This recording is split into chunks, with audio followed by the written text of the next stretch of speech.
Good morning, everyone.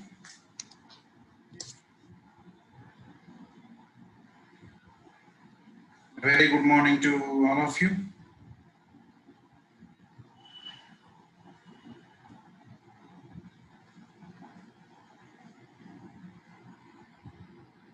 Yeah, I hope you people are good. So, yeah, I'm good. And I hope you people are doing great for your examinations. And so far, you have been completed the structural analysis and environmental engineering apart from the geotechnical engineering. So, yes, very good morning to all of you.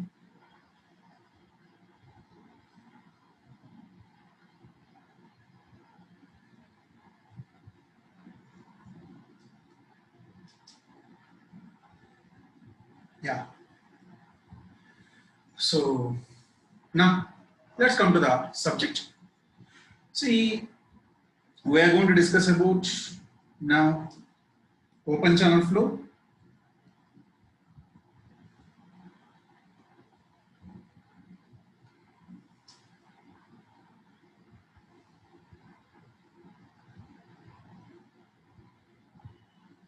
Yeah. So now the subject that we are going to discuss is open channel flow. We can call it as OCF or FM part 2. So I hope some of you people have been already completed the fluid mechanics. Else, we have covered some basic topics in geotechnical engineering, especially in chapters like permeability, seepage analysis, and in those 4 chapters, I have covered some basics regarding to the fluid mechanics. But still, if you have not attended geotech or fluid mechanics, you don't need to worry about that. I am going to discuss from basic onwards again in the case of the open channel flow.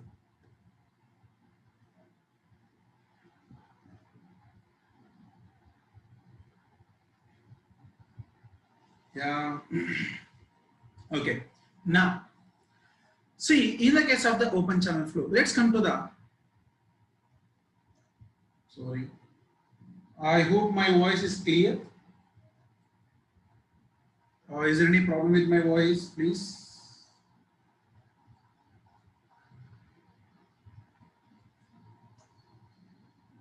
Yeah. Okay, fine. Yeah. So, if my voice is clear now, let's begin. So, first of all, come to what is the importance of this open channel flow in the case of the GATE and the ES examination.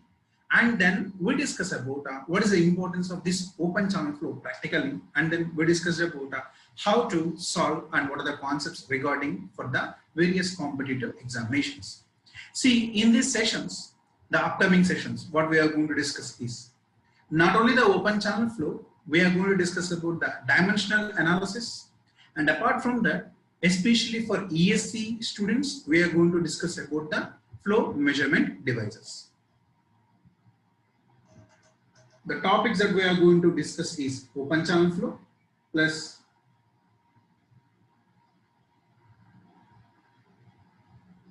dimensional analysis plus flow measuring devices. And this flow measuring devices is especially for ESC. So this portion is especially for the ESC. This is not included for the GATE point of view. So for the GATE people, you don't need to go for the flow measuring devices. That's a topic that we discussed at last, especially for the ESC students. And now coming to the open channel flow and dimensional analysis. In the case of the GATE point of view, how many questions we are going to expect? See, if you have been attended for the geotech class, I said you, out of all the subjects, we can categorize the total subjects into 2 parts, like major subjects, minor subjects. The major subjects are geotechnical engineering, environmental engineering, transportation engineering, and strength of materials, as I have been discussed with you in the previous classes.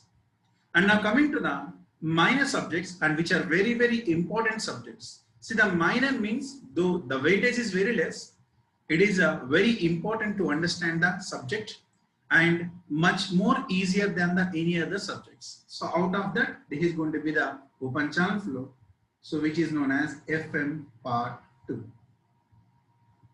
Now, coming to the weightage, in the case of the gauge, so open channel flow plus dimensional analysis. In the case of the gauge, in open channel flow, you are going to get at least 3 marks or 2 to 3 marks, I can say. And from the dimensional analysis, 1 to 2 mark. From the dimensional analysis, 1 to 2 mark, either 1 mark question or 2 mark question. And from open channel flow, 1 mark question and 1 2 marks question. So 2 to 3 marks and 1 to 2 marks. So overall, you can expect 3 to 5 marks in the case of the gate point of view from the FM2. And whereas in the case of the ESC, you can expect a questions of 3 to 4 questions, which includes flow measuring devices also.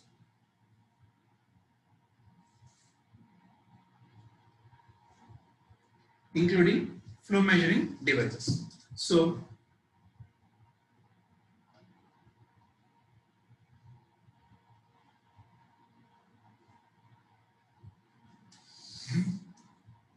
okay, fine. If your FM1 has not completed it also, you don't need to worry about that.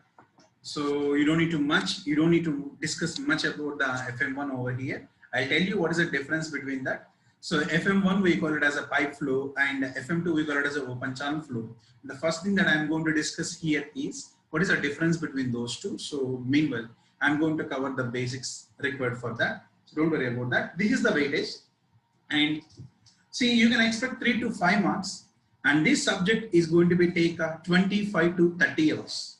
Apart from that, for the flow measuring devices, we require 3 to 4 hours. So probably we are going to spend around 30 to 35 hours for this subject, excluding the flow measuring devices. And now, coming to the, what is the meaning of open channel flow? Okay. I hope everybody knows. See, from the basic definition, I don't need to go for the some Oxford dictionary definitions. From the name itself, I can say what is meant by open channel flow. Flow of whom, you or me, water or any liquid. Flow of liquid through a channel. Channel means a device or a conduit. Flow of water through a channel which is open to atmosphere. Flow of water through a channel which is open to atmosphere. We are going to term it as open channel flow. But now coming to the technical terms, this open channel flow means here open channel is a conduit in which liquid flows with free water surface. So, open channel is a conduit. See, the conduit means a device. Okay. Open channel is a conduit where the liquid is going to be flow. See, coming to this of fluid mechanics, what is mean by fluid mechanics first of all? What is mean by fluid mechanics? The mechanics that deals with the motion of fluids. Okay, in simple words. Or I can say the study of motion of a fluid. The fluid means either liquid or gas. The study of motion of a fluid through any medium. Through any medium. For example, let's go with the known things we have. When I say pipe flow, see there the mechanics that deals with the motion of fluid in a pipe. There the medium is a pipe medium. So we are going to study the motion of the fluid. Motion of the fluid means water there. Whether it is a laminar flow, whether it is a turbulent flow, whether it is a transition flow, whether it is a uniform flow or non-uniform flow, steady flow or unsteady flow. This is nothing but a study of that fluid when it is passing through the pipe. That is known as a pipe flow. And let's suppose we say regarding to the geotechnical engineering, I say one term known as a seepage. Yes, what is meant by seepage? Seepage means flow of water through soil. Flow of water through soil. See there the medium is on soil. In the case of the soil, when I discuss the flow of water through the soil, I call it as seepage. And when I discuss the flow of water through pipe, I call it as a pipe flow. And now when I discuss the same flow of water in an open channel known as an open channel conduit, we call it as open channel flow. As the type of device or as the type of medium changes, do you think the flow characteristics are going to be same? Sir, what is mean by flow characteristics, sir? Sir, when a flow means movement of liquid is happening, there must be some velocity, right? Do you think the velocity of water in soil, velocity of water through pipe, velocity of water through open channel are going to be same? No, they are not going to be same. So as the type of medium changes, obviously the flow behavior or the characteristics of that flow, which means the velocity of the flow, the discharge or volume rate of the flow, the depth of the flow gets changes. So now in the case of the open channel flow, the open channel flow means open channel is a conduit in which the liquid flows with free water surface. Now you may get it out. What is meant by free water surface? Let's see. What is meant by free water surface? See, coming to the free water surface. Free water surface means it's an interface. It's an interface between moving liquid and overlying fluid. It's an interface between moving liquid and overlying fluid with a constant pressure.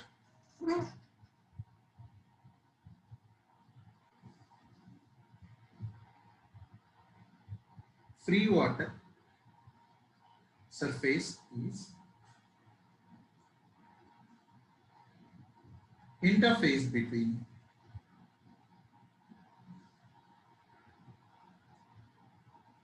moving liquid. Here in our civil engineer terminology or civil engineer practice, we call that liquid as water.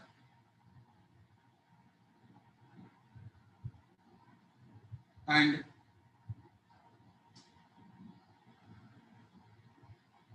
overlying fluid. Whatever that overlying fluid is, air with constant pressure. With constant pressure. What is that pressure, sir? Atmospheric pressure.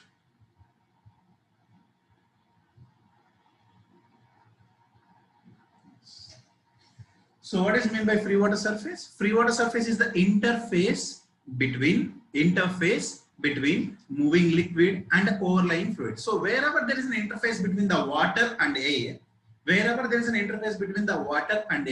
we call it as a free water surface. So now I hope you understood the definition of the open channel. So now what is meant by this atmospheric pressure and all those things, sir? Now let's see. Let me take any one of the channel.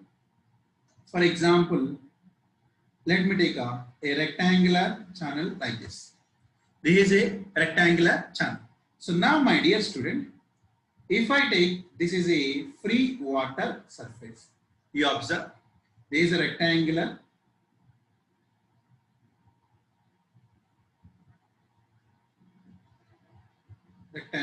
channel. So now I can say whatever, this is nothing but free water surface. Free water surface, because what is the moving liquid over here? This is water. And what about here? Air.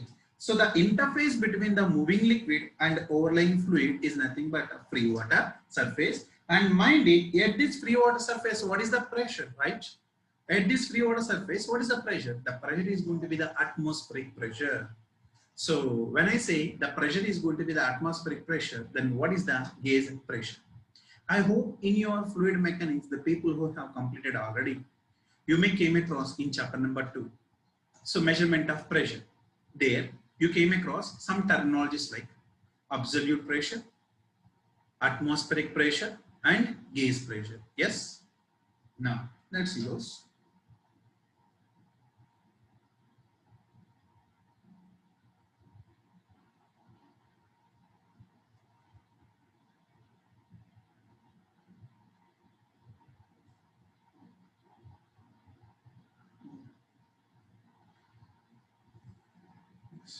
So now the types of pressures are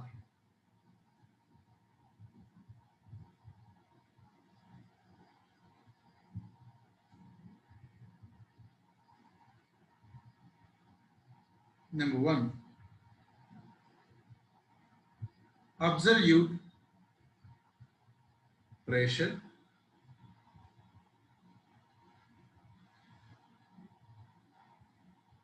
atmospheric pressure, and third one is gauge pressure. So what is mean by absolute pressure and what is mean by gauge pressure? Now look, in the case of the absolute pressure or atmospheric pressure or gauge pressure, first of all, absolute pressure. Absolute pressure means wherever the place you are now, whatever the pressure that is exerting on you is known as absolute pressure. Absolute means with respect to the location at that particular instant. Means the place where you are, the time where you are. For example, suppose you are in a room, locked yourself. Okay, right now you are watching the video, so you might be in a place where the noise would be very less, obviously. So for suppose you are in a room and you locked your room and you close all your windows and you switch off the fan. After a few minutes, you will feel some suffocation, right? And then definitely the pressure acting on you is not as atmospheric pressure. Yes, sir. So whatever the pressure you feel at that instant is known as absolute pressure. Now, after opening your door, you go out, and in the outer environment, when you walk, whatever the pressure you feel is known as atmospheric pressure, the pressure exerted by the atmosphere. So when you close all the doors, the pressure you feel is not same as the pressure you feel when you walk outside. Yes, sir. And whatever that difference is there, right? That difference is known as gauge pressure. Whatever that difference is known as gauge pressure. So I can write the gauge pressure as absolute minus atmospheric pressure. Absolute pressure minus atmospheric pressure. Now, what is the definition of the open channel flow? It's a flow in which liquid is going to have a free water surface. Let's see what happens at free water surface. Yet a free water surface. Come on, my dear. Yet a free water surface. Here is a free water surface, right? So whatever the pressure that we can feel at the free water surface means absolutely the pressure is going to be atmospheric pressure, or means the water surface is open to atmosphere, right? When the water surface is open to atmosphere, the pressure, absolute pressure, is nothing but the atmospheric pressure. So at a free water surface, absolute is equals to atmospheric pressure. When absolute is equals to atmospheric pressure, then what is a gauge pressure? Gauge pressure is equals to 0. My dear students, whatever the pressure we always discuss, right? That pressure is nothing but the gauge pressure. I hope you can understand. Absolute means at a particular instant, what is the pressure you feel. And atmospheric pressure means the pressure exerted by the environment. And the difference between these two pressures is nothing but gauge pressure. This gauge pressure may be positive or negative and zero. So now in the case of the open channel flow, if I take at the free water surface, so this is the water surface, right? At the water surface, what is the pressure you feel? Atmospheric. So what is the gauge pressure? Zero. When the gauge pressure is going to be zero, now can I call the open channel flow is a non-pressure flow. The open channel flow is a non-pressure flow. The first and foremost point that you need to remember in the case of the open channel flow is, in open channel flow, there is a free water surface. And whenever there is a free water surface, and at a free water surface, the pressure, the gauge pressure is going to be zero. And whatever the pressure head we use in the case of the Bernoulli's equation, I hope you remember the Bernoulli's equation with respect to mass of conservation of energy. Conservation of energy. So that energy equation, in that energy equation, whatever the pressure head is there, right? P by rho g, that is known as a gauge pressure head, not absolute or atmospheric. So now I can say open channel flow is a non-pressure flow. So we don't discuss much regarding to the pressure in the case of the open channel flow. Okay. Now, so what is the value of this atmospheric pressure? I hope you remember that the values of the atmospheric pressures. So 1 atmosphere, 76 mm of Hg mercury, 10.3 meters of water. 10.3 meters of water, and you can convert that into kilopascals also. So that's common things. So the first thing and foremost thing what I have been discussed so far is what is the definition of the open channel flow, and on the free water at the free water surface, what is the pressure? Gauge pressure is equals to zero. With that, I can term the open channel flow as a non-pressure flow. Now the biggest question is, so where do we see this? My dear students, in reality, the most flow that we see is open channel flow. How, sir? See, as I'm saying you, the open channel flow, see, in simple words, wherever you see the flow, which you can observe the free water surface. If you can see the water surface, that is going to be the open channel flow. Let's say, now, just going from the next, see, while you're walking on the roads, the side gutters would be there, right? I hope you have completed the environmental engineering. In the case of the environmental engineering part 2, you have seen the sewers, right? Sewer is a conduit or a device to transmit the domestic and industrial waste. I hope you observe there, you assume the flow passing through the sewer as an open channel flow. Yes? So I give that reason also. Now, you see, this is a sewer.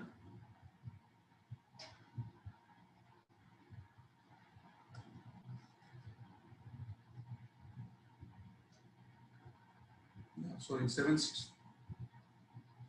This is not 76, 760 mm of Hg. Sorry for that. Yeah, 760 mm of Hg. So now, let's take this as a sewer. See, in the case of the sewer, are you going to allow full flow or partial flow? Are you going to allow the seways as a full flow or partial flow? We allow it as a partial flow. We don't allow it as a full flow. So let's say this is the flow passing through the sewer. And now, why we assume the flow in a sewer as open channel flows?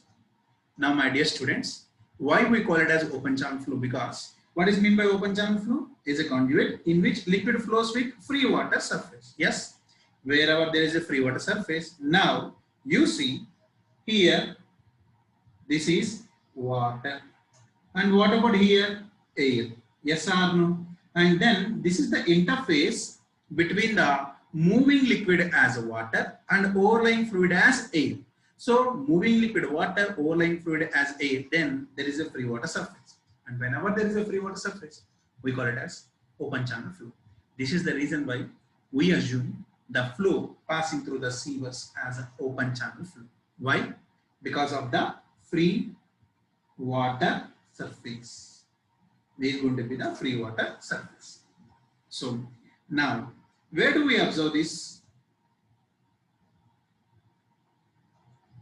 Yes. Where do I observe this open channel flow? See, I can take a lot of examples. The first example I can take is natural rivers. Whatever the rivers we see, right? So wherever you go, and I can say now here it's Godavari, Ganga, Krishna, Brahmaputra. So whatever the rivers, the natural rivers, you can see the flow of water. And you can observe the water surface, right, which is open to atmosphere. Wherever the water surface is open to atmosphere, there we can call it as a open channel flow, or we can say if there is a free water surface also. So natural rivers and streams, those are natural things.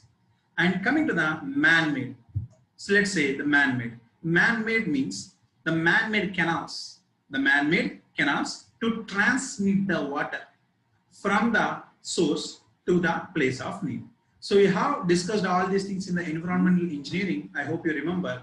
In the case of the environmental engineering, in chapter number 2, part 1.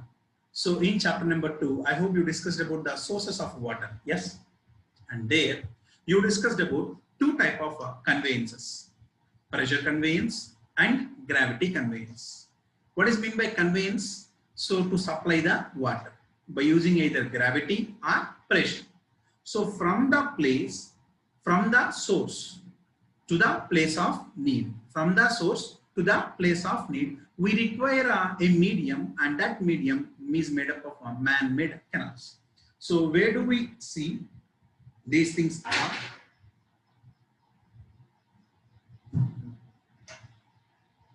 Examples: natural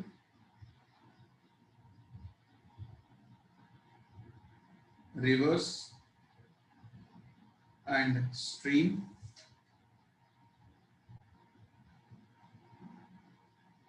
man-made canals for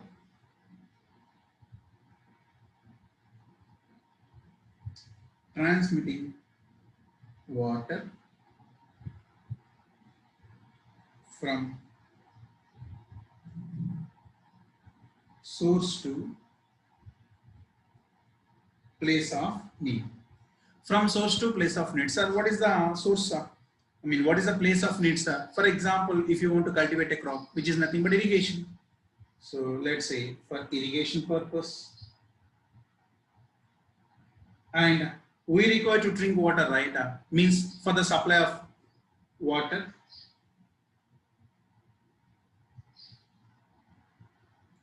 All these things you have learned. The supply of water, the first chapter that you have been discussed in environmental engineering, water quality parameters. I hope so. So there you have been discussed about the water supply and water demand, and that all depends upon the source, from the source to the place of need. And if you want to cultivate the crops, you require the water. Yes, if the water level or if the annual rainfall is not abundant, then you have to supply the water artificially from the source to the fields. So that is known as irrigation. So that's an entire topic. And I hope from 10:30 onwards, you people are going to have one more subject, right? Hydrology. So in the hydrology, you're going to discuss about the other things. So environmental engineering, open channel flow, hydrology, irrigation, all are interlinked topics. Okay.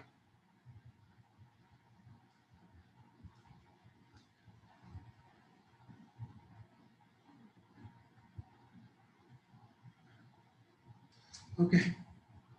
Now, so this is a place, the practical examples in the civil engineering perspective. We are going to see natural rivers, man-made canals. Now, if you observe, you see. So this is a man-made canal. I hope you can. This is a man-made canal, and you can observe the shape of this canal is. What is the shape of this canal? The shape of the canal is going to be trapezoidal. This is trapezoidal section. So there is a man-made canal which is a trapezoidal section where you can see the flow of water. So whatever this flow, this is nothing but open channel flow. So you can see the flow of water through a canals, and you can observe this is also going to be a canal. So you can see the flow of water over here. There is nothing but the open channel flow, where this water surface is going to be open to atmosphere, and whatever the pressure over here is atmospheric pressure. The pressure over here is atmospheric pressure. So now this is also one of the example. So you can say this one as a chute spillway. You can call it as a chute spillway over here. So when you open the gates over here, whatever the flow of water, so this is the chute spillway, and these is normal canals, where we are going to see the next to this there are some fields, right? So for irrigation purpose, we used to call for the canals, and these are some of the examples. So that's about the open channel flow definition, and where do you see this? Now, my dear students,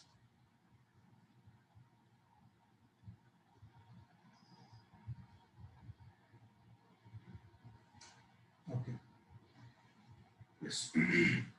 So I hope you understood the meanings over here. Now, once we know what is the definition of the open channel flow, we need to study the flow behavior. We need to study the flow behavior and how it is different from the pipe flow. So in the case of the pipe flow, first,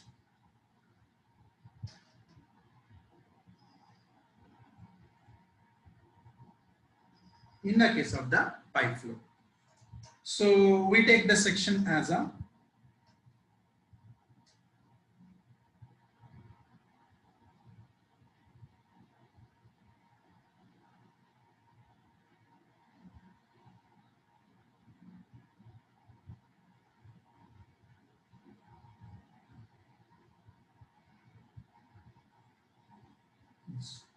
so in the case of the pipe flow, we take the section as a circular section and we allow the total flow of water. Yes. So this full flow, and let's take the dia of the circular section as D. The dia of the circular section as a small d. Let's take it as a small d. And now in the case of the open channel flow, let me take the cross section as a rectangular cross section. So now if I take the cross section as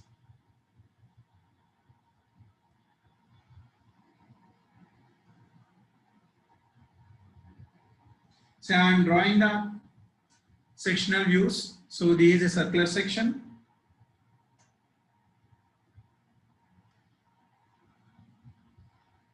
And there is a rectangular section.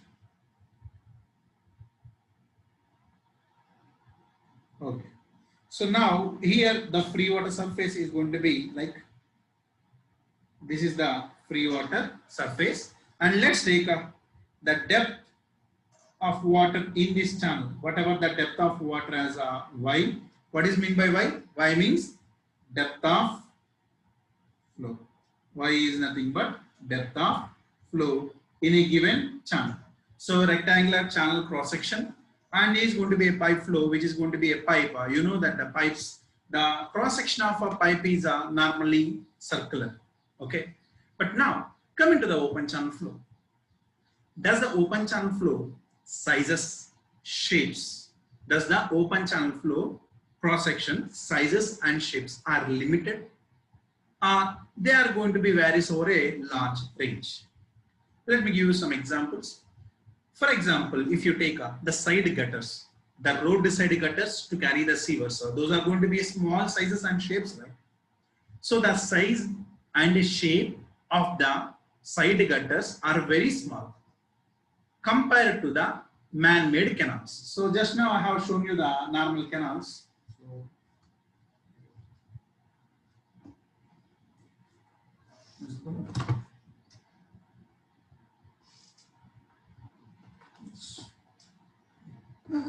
So now coming to the canals, you see in the case of the canals, the shape and whatever the cross sections and sizes are going to be different.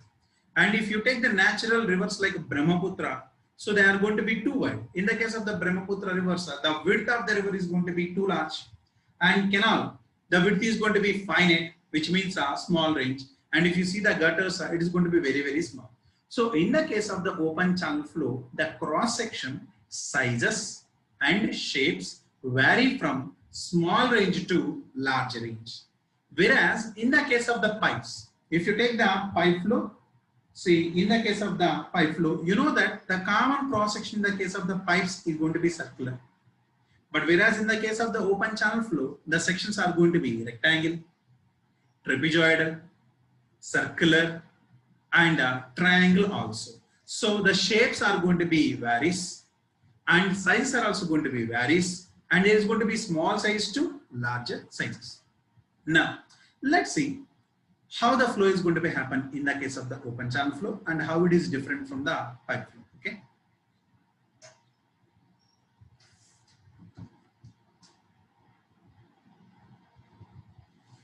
So now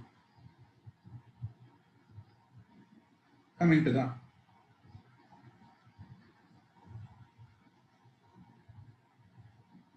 direction of flow.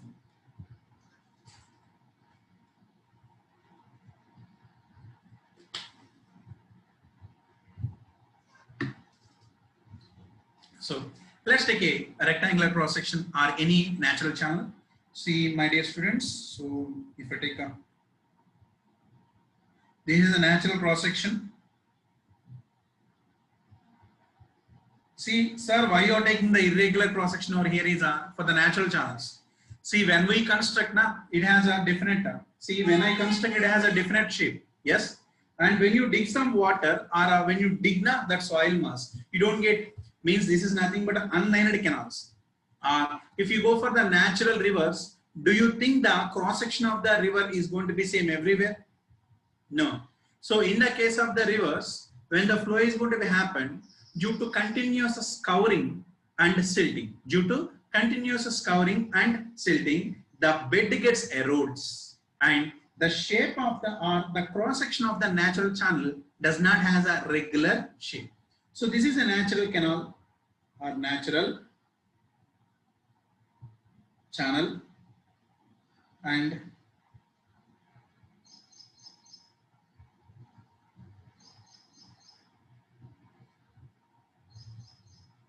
this is a man-made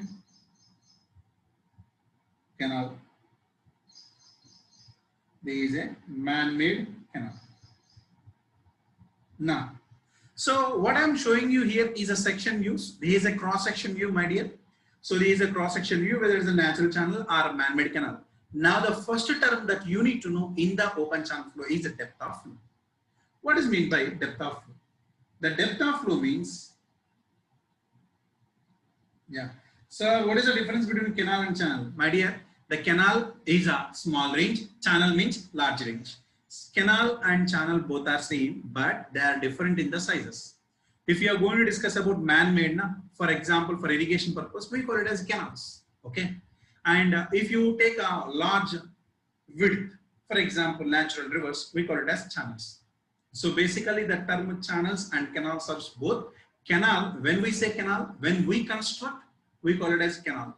When do you say channel? So if it is going to be formed naturally, we call it as channel. Okay. Now come to the direction of flow. See, first of all, what is the depth of flow? The depth of flow means the depth from the free water surface to the deepest point of the canal. Whatever the normal depth from the free water surface to the deepest point of the canal. See, from the free water surface to the deepest point of the canal, whatever this depth, this is known as depth of flow, represented with a Y. And here also, from the free water surface to the deepest point of the canal, this is known as depth of flow as well. Now, how does this going to be flow is going to be happen, sir? So now let me take the, this is a cross section, right? This is a cross section. Now coming to the longitudinal section.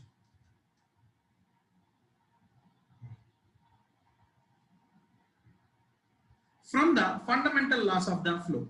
So I am discussing about the direction of flow, right? And I told you in the case of the geotech also, flow always takes place from higher energy level to lower energy level. Yes or no?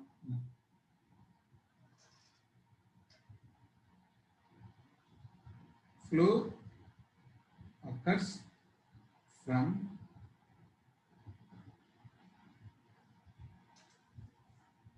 higher energy level to lower energy level. And based upon this, we have one equation known as Bernoulli's equation, which represents the energy equation. Now let me take the longitudinal section. So this is a cross section. Now, if I take the longitudinal section,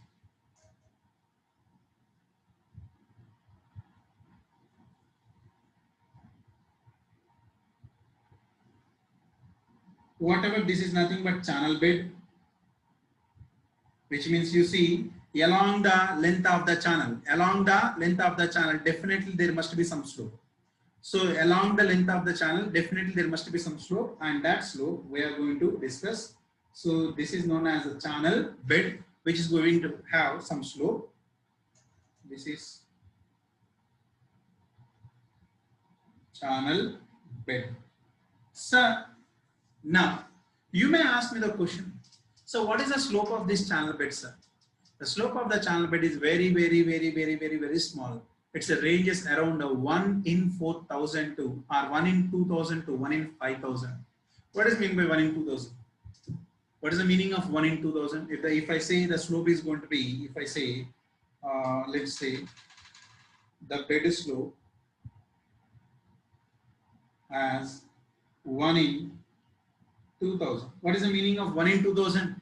1 vertical to 2,000 horizontal, right? So the meaning of 1 vertical to 2,000 horizontal, let's take the units. 1 meter vertical rise, 1 meter vertical rise over a 2,000 meters horizontal. What is the meaning of 2,000 meters, right? 2 kilometers, right? So over a span of 2 kilometers, whatever the bed you raise is just 1 meter. Can you see 2 kilometers of canal at a stretch? Can you see 2 kilometers of a canal at a stretch? No, we cannot observe 2 kilometers. Can you see with your naked eye 2 kilometers of canal? At a certain point you stand, can you observe 2 kilometers of canal? No. Now let me change the units into mm. So what is the meaning of 1 vertical to 2,000 horizontal in mm? 1 mm vertical means rise, 1 mm rise in 2,000 mm. 2,000 mm means 2 meters or not? So 1 meter, 1,000 mm. So 2,000 mm means 2 meter. Now I can see the 2 meters of canal.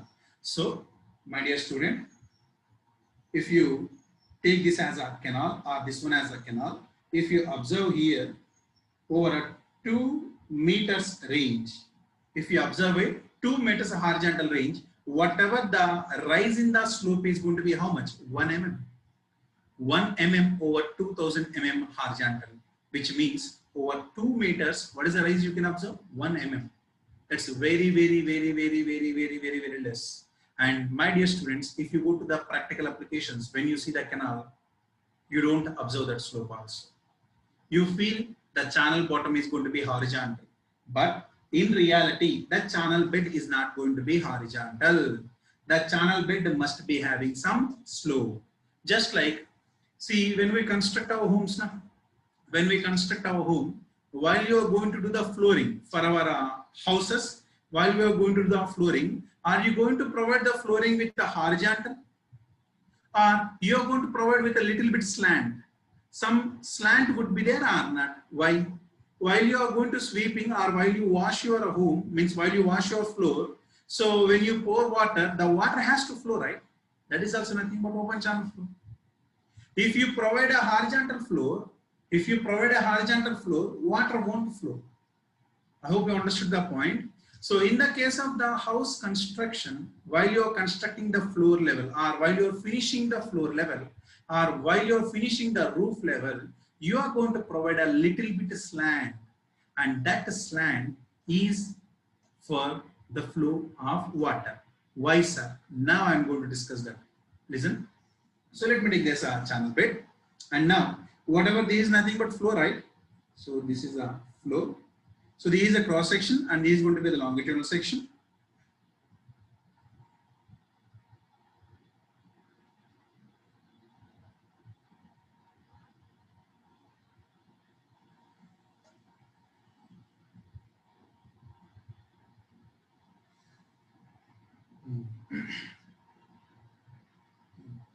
So now let me take the water surface. So whatever.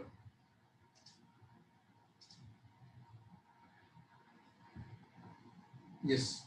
So my dear students, this is the water surface.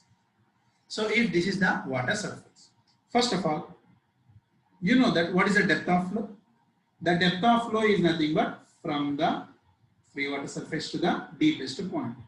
So this is the longitudinal section and this is the flow phenomena I am showing you. And let me take somewhere over here, this is an arbitrary datum. Let me take somewhere over here, there is an arbitrary datum. So now, at a section 1. So let me take at this section 1.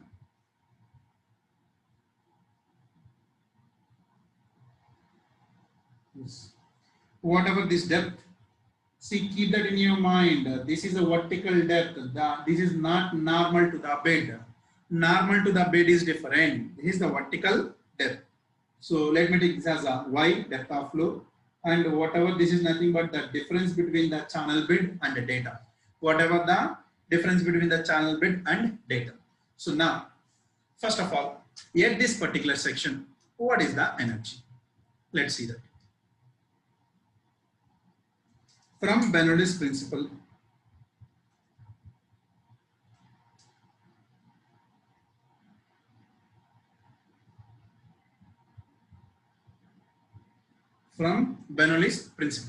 you know that the total head is nothing but pressure head P by rho g plus velocity head V square by 2g plus datum head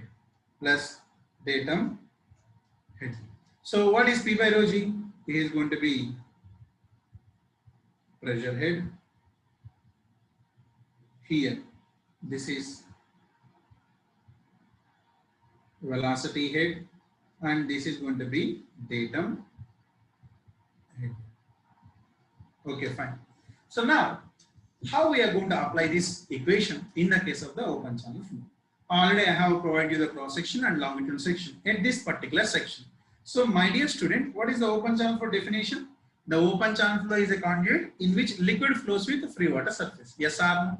So now coming to the free water surface.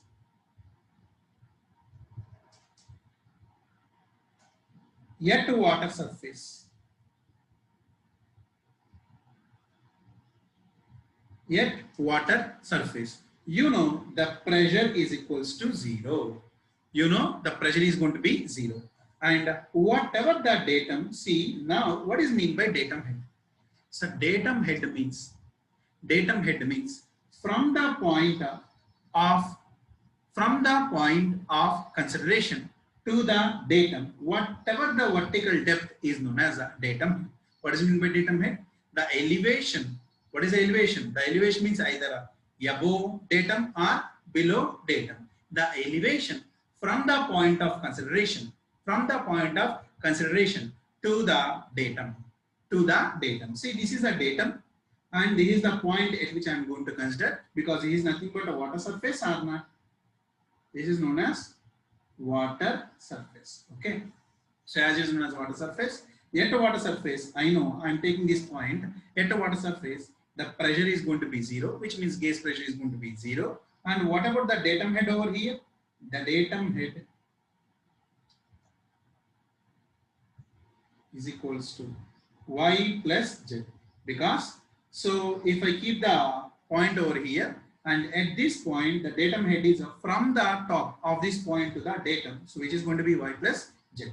So now in the case of the open channel flow at a free water surface, now what is the total head? Pressure head P by rho g, which is going to be 0, plus velocity head V square by 2g plus y plus z. So now this is going to be the datum. Now I can write simply, in open channel flow, what is total head?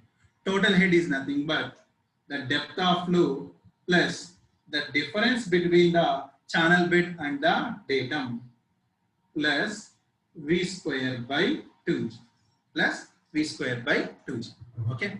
Now, if I know the total head, what is this? T means total head. So I hope understood. At a particular section, what is the total head? Y plus Z plus V square by 2G. What is mean by V square by 2G, sir? Velocity. See, I can see Y, I can see Z, I can see Y. What is mean by Y? Depth of flow. I can see Z. What is mean by Z? Difference between the channel bed and the datum because of the slope, right? What if I provide the channel bed as horizontal? Think and say.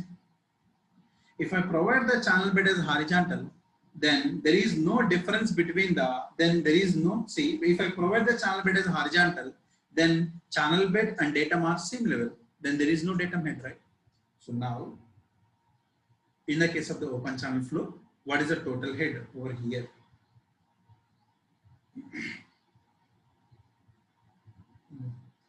So total head is nothing but Y plus Z plus V square by 2G. Now, there is a one more term I am going to introduce now. Hydraulic gradient line. See, I have discussed all these things in soil mechanics also. Hydraulic gradient line, HGL, or we can call it as piezometric line. What is meant by hydraulic gradient line or piezometric line? So the line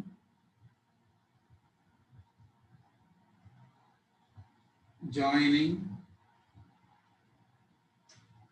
piezometric head. The line joining piezometric head. Yes or no? So now, my dear students, what is a piezometric head? Piezometric head means pressure head plus datum head. Yes or no? Pressure head plus datum head. So see, when I say open channel flow, I am going to discuss everything at the free water surface or not. So now, my dear students, listen carefully and tell me. At free water surface, what is the pressure head? Pressure head is going to be 0. When the pressure head is going to be 0, then what is the datum head? Y plus Z. So piezometric head is nothing but Y plus Z. What is the piezometric head? Y plus Z. So now, if I take at this section, what is the piezometric head? Y1 plus Z1. If I take at this section, Y2 plus Z2. If I take at this section, Y3 plus Z3. At any section, what is the piezometric head? The depth of flow plus the difference between channel bed and the datum. Can I say, I can represent these points as a piezometric points or not? What is this? What is these points? Piezometric points. So at every point, what is the piezometric head? Please, Y plus Z. I hope you are understanding this one. Y plus Z. So now, if you see the longitudinal section at this Y1 plus Z1, Y2 plus Z2, Y3 plus Z3, Y4 plus Z4. Which means, now, if I join all these piezometric head points, what is it? What is meant by hydraulic gradient line? The line joining piezometric head. What is meant by piezometric line? The line joining piezometric head. So, can I say water surface is nothing but hydraulic gradient line? Water surface is nothing but hydraulic gradient line. Why? Because at free water surface, the pressure head is going to be 0. At free water surface, the pressure head is going to be 0. So now, in the case of the open channel flow, always the hydraulic gradient line coincides with the water surface. This is the conclusion number 1. Still, I am not discussing about the direction of flow. I am discussing about at a particular section.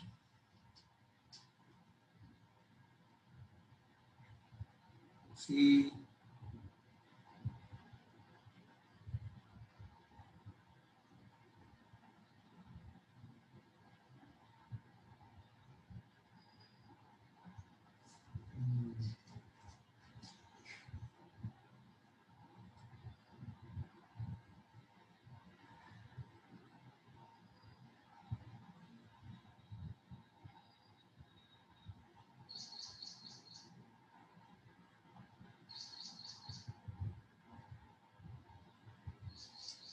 Okay, fine. Now, let's come to the hydraulic gradient line. Yes. So now I can conclude this one as, so no, note. In open channel flow, always hydraulic gradient line coincides with free water surface. So in simple words, whatever the free water surface is nothing but the hydraulic gradient line. This is a point number one. Why? Why? Because you know that what is a hydraulic gradient line? Line joining piezometric heads. What is a piezometric head? Pressure head plus datum. So now at water surface I can take pressure head is going to be 0 and datum head is going to be y plus z. Sir, you are always saying that at water surface, why can't I take the point at the channel bed, sir? See, if you are well known, how we are going to measure the pressure head? We measure the pressure head by using piezometer. Yes. So for example, see, let me an instant. If I insert a piezometer at the water surface, does the water level rise in the piezometer? No, right? I hope you remember. At a water surface, at a water table, if you insert the piezometer, water level won't rise, which means pressure is going to be 0. But now if I insert a piezometer at this point, if I insert a piezometer, see, then the water will rise up to the water table. Yes or no? Water will rise up to the water table. Whatever this is nothing but the pressure head P by rho G. And in the case of soil mechanics, I represent this one as a HP, pressure head. So what is this pressure head over here? Y. Now what is the datum, please? What is the datum?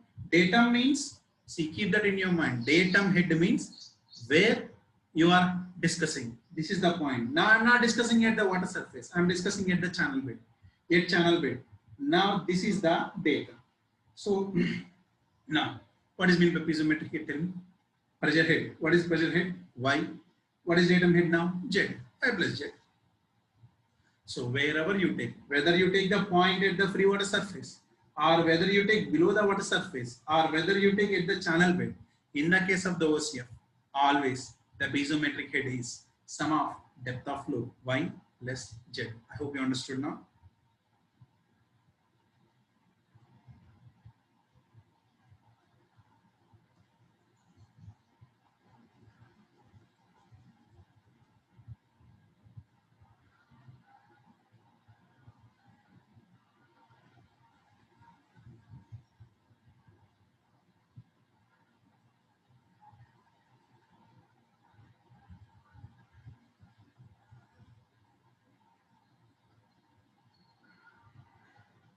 Okay.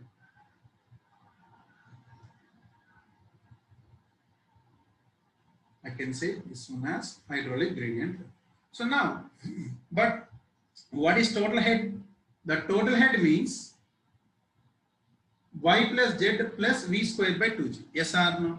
So y plus z is nothing but the piezometric line. Y plus z is nothing but the piezometric head. Then what is the total energy line? Next. Total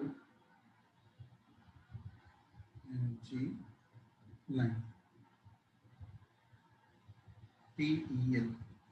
Total energy line. See, we can see the hydraulic gradient line or piezometric line because the depth of flow we can observe on Z. But can you observe the velocity head? No. So now, my dear, can you please tell me what is the total head? Total head means y plus z plus one more vertical ordinate. This ordinate is nothing but v square by 2g. V square by 2g. So now, what is the total head? Y plus z plus v square by 2g. And now you tell me at this particular section, the total head is above hydraulic gradient line or below hydraulic gradient line? Above hydraulic gradient line. Keep that in your mind. Always the total energy line is above the hydraulic gradient line. Always the total energy line is above the hydraulic gradient line, whether it's a pipe flow or open channel flow or soil mechanics. Okay. So now you take over here. So total energy line means it's an imaginary line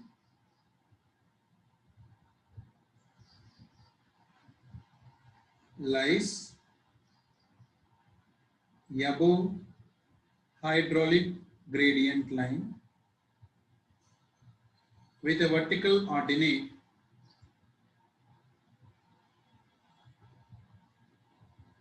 of v square by 2g. So now, if I join all those points now,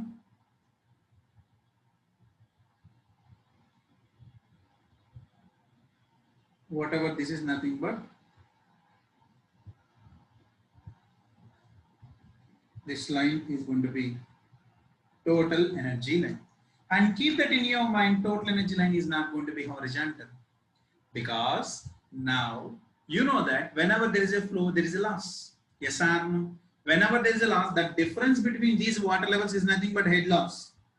Whatever the difference between, see, this is the starting point and this is ending point. Whatever the difference, this is nothing but head loss. What is this HF? HF means head loss due to friction. Head loss, I'm going to represent with HF. Okay. So now, at a particular section, what is total head? You know, y plus z plus v square by 2g. Now, the people who have already been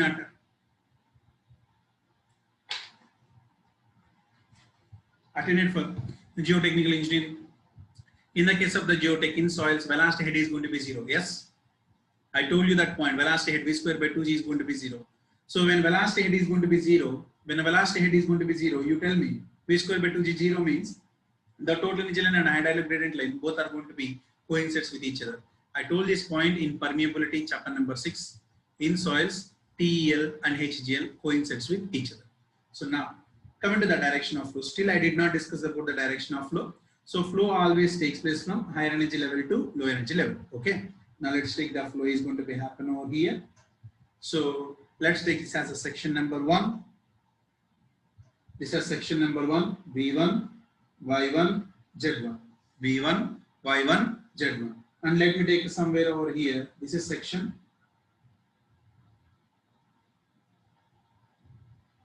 So at this section, what is this depth? Y2. This is Z2. And this is V2 square by 2G. So now, my dear student, from the Bernoulli's principle, whenever there is a flow occurs from high energy level to low energy level, which means there is a head loss. Okay. So now, whatever the section 1, this is at section 1, this is section 1, and here it is going to be section 2. At section 1, what is the total energy? And at section 2, what is the total energy? Now, let's go back over here. So, the total energy at section 1 is equals to total energy at section 2 plus head loss due to friction. Head loss due to friction. Yes or no? You can simply see this one and you can say. So whatever the difference, the fall is nothing but head loss, right? Or I can say as the flow takes place from higher energy level, so T1 is going to be greater than T. Now, can you please write what is a T1? T1 means P1 by rho g plus V1 square by 2g. Or I can directly write. So in the case of the open channel flow, V1 square by 2g plus Y1 plus Z1 is greater than V2 square by 2g plus Y2 plus Z2. V1 square by 2g plus Y1 plus Z1 is greater than V2 square by 2g plus Y2 plus Z2. So this is the total energies. And you know that T1 is going to be more than T2 because whenever there is a flow, you know there is a head loss, and that head loss is due to friction. So what is the friction, sir? Here the boundary is there or not? You see, whatever this is nothing but the boundary, and when the flow is going to be happen, this boundary is going to be offer some resistance or not? So definitely this boundary will offer some resistance.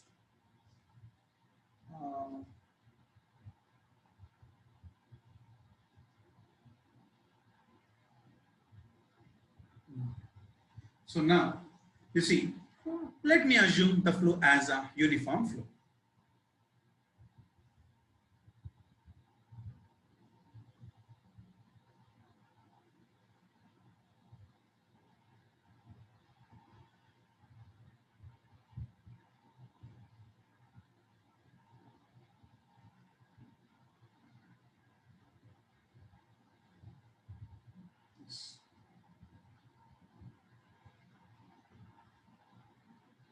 assume uniform flow. I hope you remember the uniform flow. What is the meaning of uniform flow, sir? The meaning of uniform flow means a flow with a constant velocity. Flow with constant velocity. What is meant by uniform flow? The flow with a constant velocity. See, there is a possibility whenever there is a flow passing through any medium, it can be either uniform flow or non-uniform flow. It can be either steady flow or unsteady flow.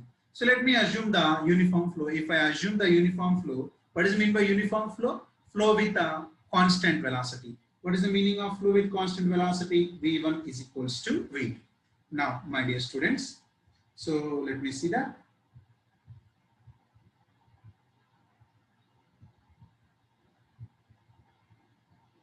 Am I going fast?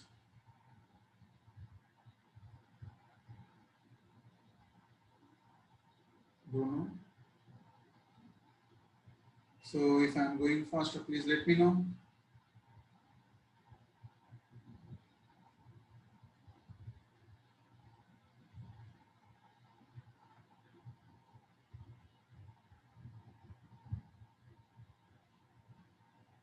Okay.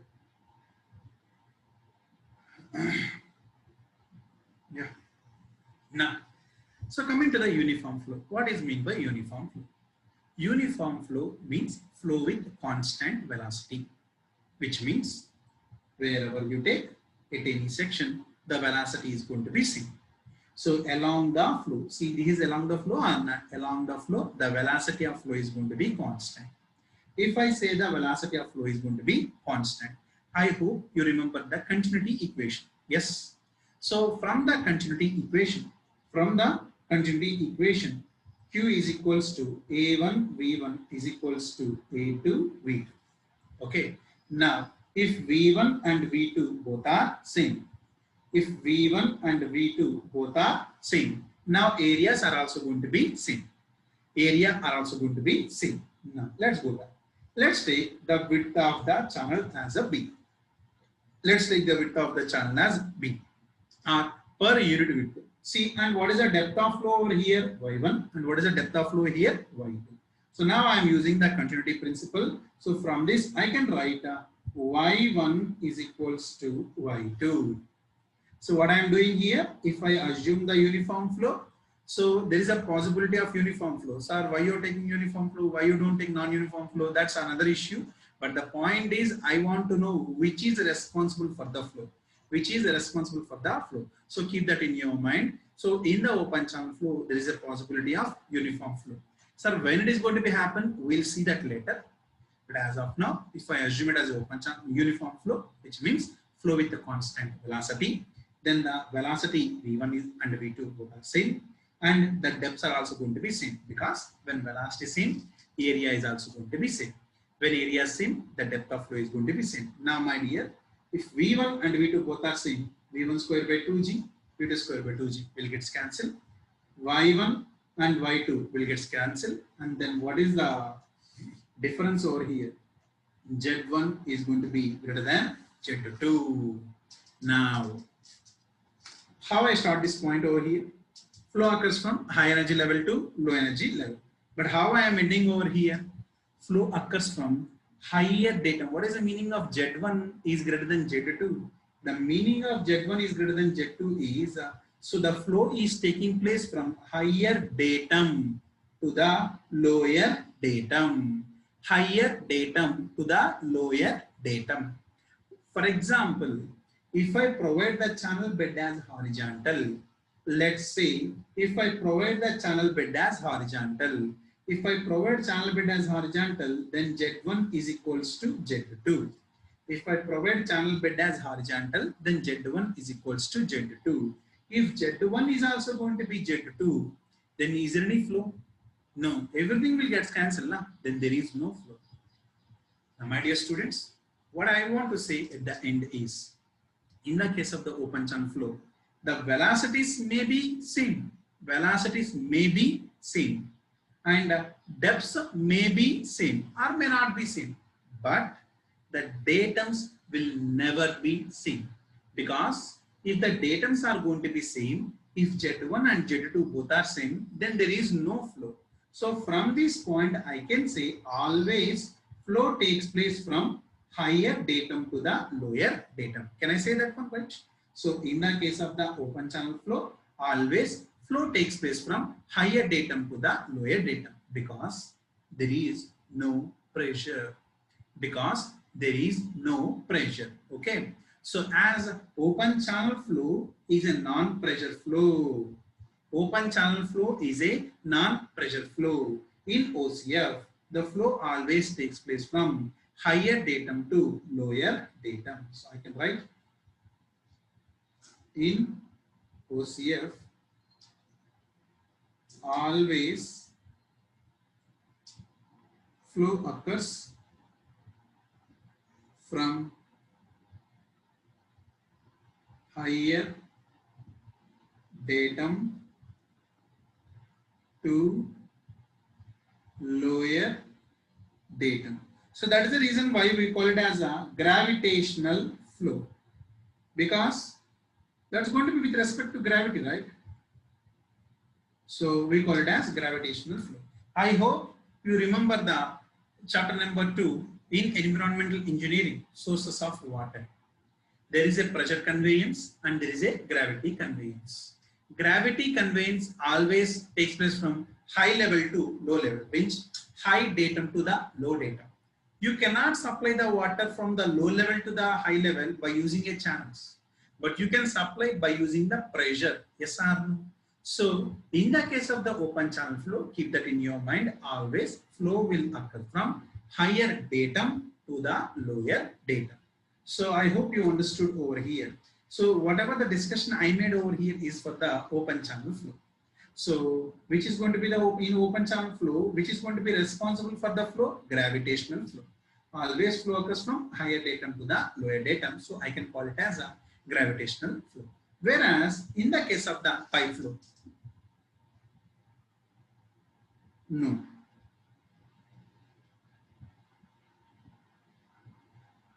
In pipe flow, due to presence of pressure, in the case of the pipe flow, see for example, if I take this as a pipe, let me take this as a pipe. Okay, so this is a flow of water, and in the case of the pipe, if I insert the piezometer, definitely water level will rise. So whatever the piezometer line, this is going to be the hydraulic gradient line.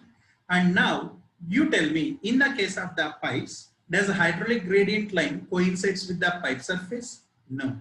See, in open channel flow, I told you this is a water level. So at a free water surface, if I insert the piezometer, water level will not rise in the piezometer.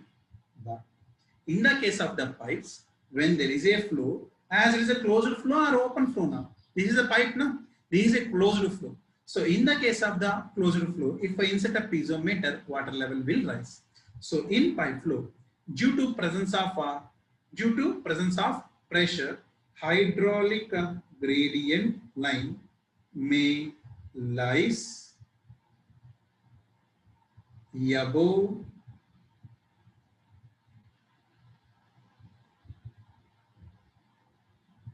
or below pipe surface. Sir, when it is going to be lies above, when it is going to be lies below, sir? Because if I say pressure, that is nothing but gauge pressure. And if the gauge pressure is going to be positive, the hydraulic gradient line lies above the pipe. If the gauge pressure is going to be negative, the hydraulic gradient line lies below the pipe surface. So that is the reason why in the case of the pipe flow, the flow can take place from a low level to high level and a high level to low level in pipes. So how we are going to take out the water from the bore wells, or how we are going to take out the water from the pump wells? So we are going to take that water by means of a suction head, which is nothing but negative. Suction means negative pressure or not. So if you take the siphon, the best example is going to be siphon.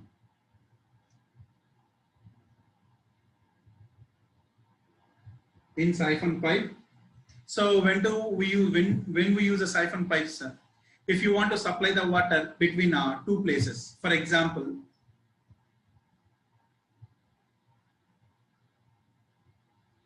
this is the source of water. This is the source of water, and here this is going to be the place of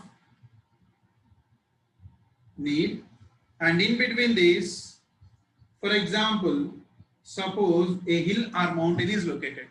So there is nothing but an obstruction or an object. Whatever there is nothing but an object. So there is an object in between these two. There is a source and there is a place of need. And are you going to dig a tunnel into the object? No, you are not going to dig a tunnel into the object. So now what you have to do is you have to lay a pipe system from here to the top of this point. So this is going to be the summit point, the top point, and then you are going to connect the pipe over here. So what we do is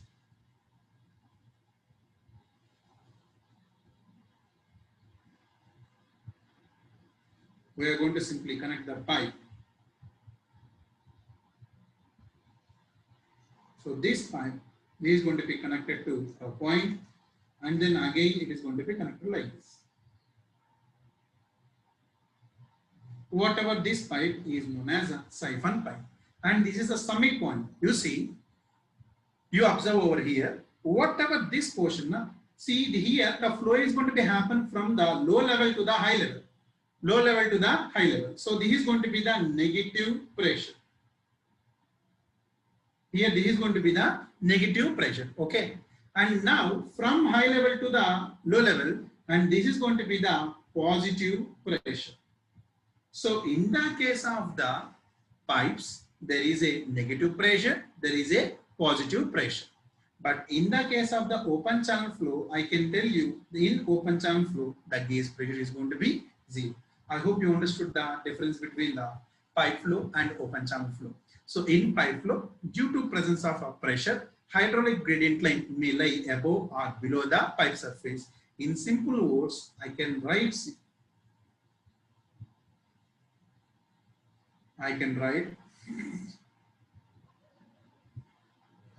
hydraulic gradient line will not coincide with water surface. Will not coincide with the water surface. So now you can observe whatever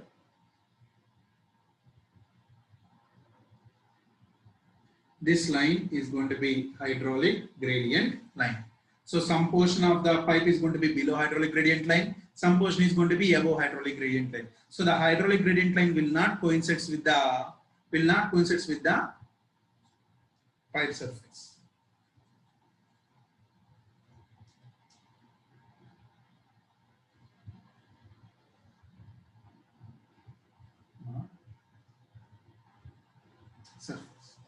So I hope you understood the point over here. So what is the difference between the open channel flow and pipe flow? In the case of the open channel flow, hydraulic gradient line coincides with whom? Hydraulic gradient line always coincides with the free water surface. Whereas in the case of the pipe flow, due to presence of the pressure, hydraulic gradient line will not coincide with the pipe level or surface. And point number 2. In the open channel flow, always flow occurs from higher datum to lower datum. So we can say it as a gravitational flow. And whereas pipe flow is a pressure flow and open channel flow is a gravitational flow. You can write.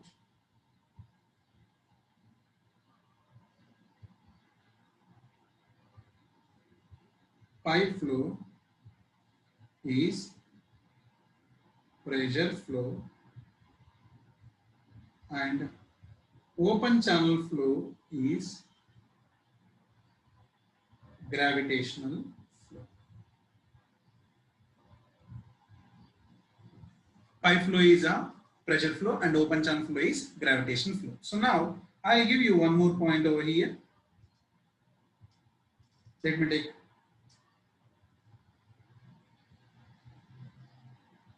this as channel width. See, some of the people are asking, sir, does Y1 and Y2 are going to be same always? No, it need not be. When I say uniform flow, then the velocities are going to be same. When V1 and V2 are same, then Y1 and Y2 are same. But it doesn't mean that always along the flow, the depths are going to be same. It need not be. And we are going to discuss that topics later. But as of now, I'm going to take earlier as a uniform flow. Okay. So now, what is the must and should condition in order to have the flow in OCF? The datums. There is a difference between the datums. If there is no difference between the datums, then there is no flow. Okay.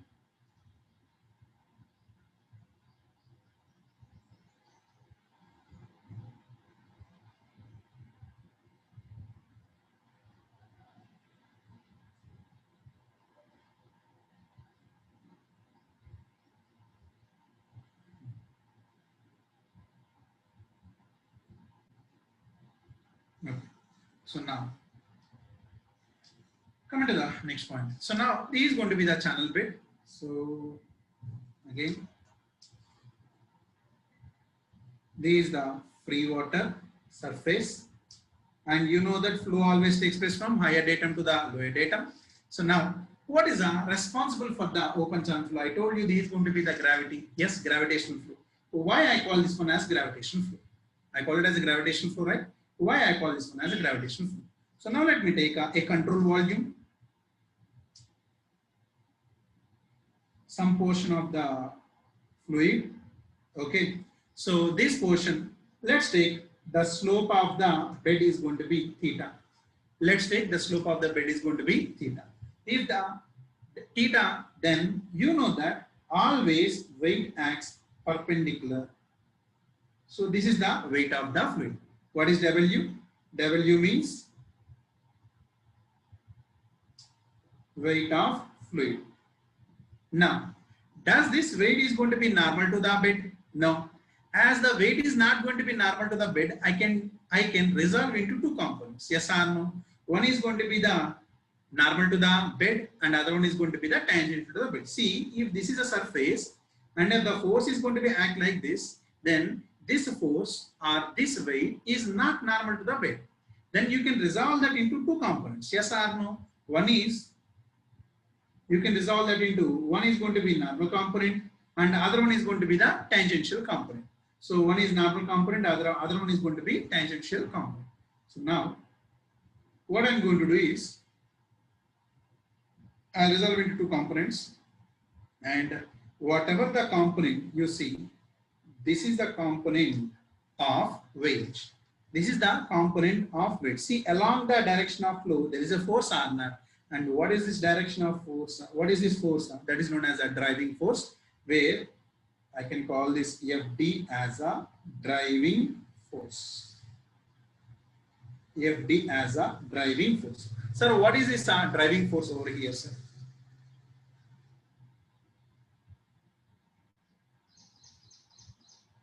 I'm just resolving this weight and this weight along the length of the slope. The component of the weight along the length of the slope. See, this is nothing but bed slope or not. There is going to be channel bed. Along the length of the slope is known as a driving force. So this force is responsible for the flow of water from higher datum to the lower datum. And what is this force? Now, how we are going to measure? You see, if this is theta, then this is also going to be theta. Yes. And what about this? This is going to be 90 minus theta. If this is theta and he is also going to be theta, and what about this value? 90 minus theta. And whatever the side next to the angle is nothing but cos r naught. So I can write the FD is equals to FD is equals to, what is this FD? Component of weight along length of slope. So what is meant by driving force? The force that is responsible to drive the water, means to occur the flow.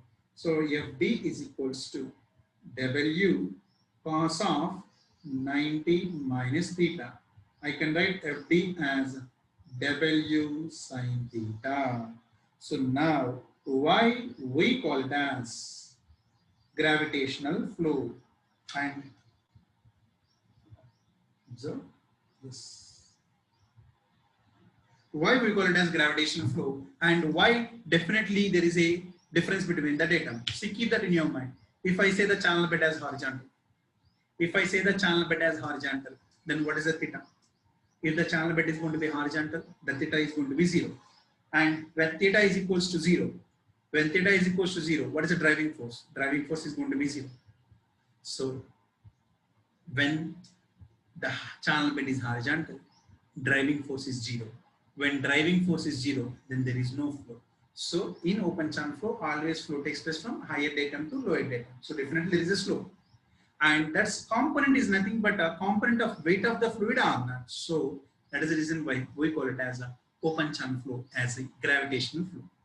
And whenever there is a flow, then there must be some resistance on that. See, in order to oppose the motion of the flow, there must be some resistance. And what resistance is going to be there? See, this is a channel bed, and you can see the perimeter. Whatever the perimeter, you know the meaning of perimeter. You know the meaning of perimeter. Whatever the length of the solid boundary. So this boundary has some length, right? And this length of the solid boundary is nothing but the perimeter. Now, along the perimeter, there must be some boundary resistance, and due to that boundary resistance, there is known as a resisting force. So what is this Fr? Fr is nothing but resisting force due to boundary shear at perimeter. And how we are going to find out that one, sir? The resisting force. See, force means stress into area. And here the resisting force, see, you know that now always for a plane, there is a force perpendicular to the plane and there is a force parallel to the plane. Due to perpendicular to the plane, we call it as a normal stress. And if the force is acting along the plane, we call it as a shear stress. We can call it as a shear stress or not. So what is the resisting force over here? The shear stress. The shear stress into surface area. Surface area. And these things we'll be discussing later. But as of now, who is responsible for the open channel flow? Weight of the fluid. That is the reason why we call it as open channel flow. And even though there is a weight, then there must be the flow takes place from higher datum to the lower datum. So that's the reason why we call it as an open channel flow. But whereas in the case of the pipe flow, in pipes, flow can occur from low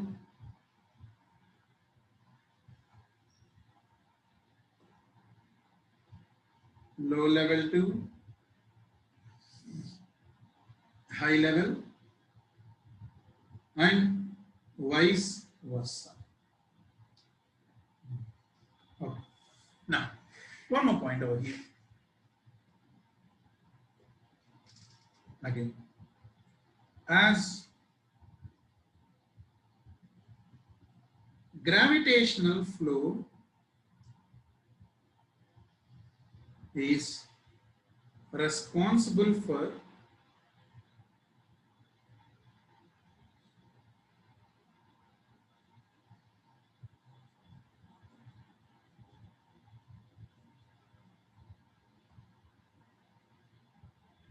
as gravity is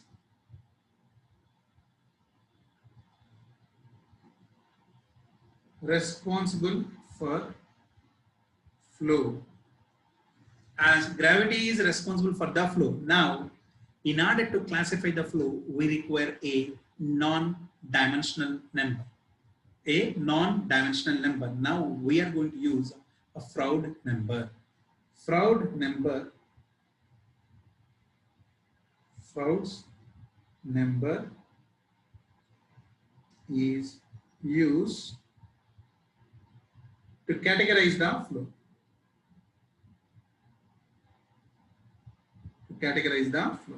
See, I hope in the case of the pipe flow, which number you have used? Reynolds number.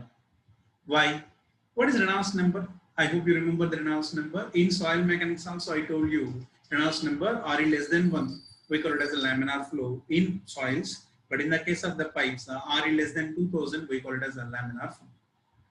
Why we use Reynolds number in the case of pipes? And why we are using Froude's number in the case of the open channel flow? So I can simply write this one as for open channel flow, OCF.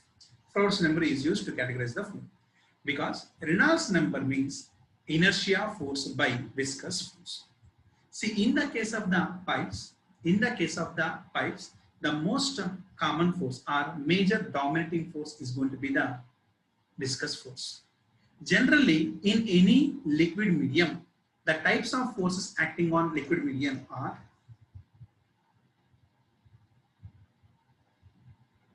forces acting on liquid medium. The forces acting on a liquid medium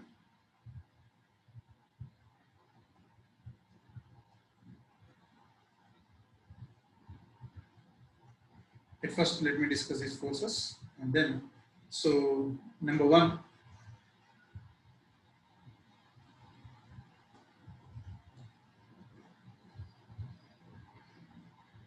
inertia force represented with a force due to inertia. Number two, gravity force Fg. Number three, viscous force F mu. Pressure force Fp.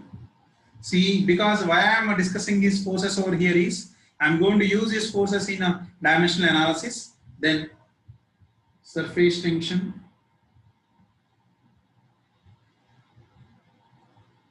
force Fs,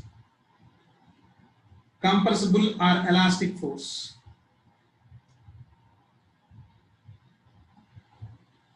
and we call it as a Fe, compressible or elastic force. See, generally in any liquid medium you take, whether it is going to be a pipe flow or open channel flow or whether the flow passing through the soil mass, these are the common forces acting on a liquid medium.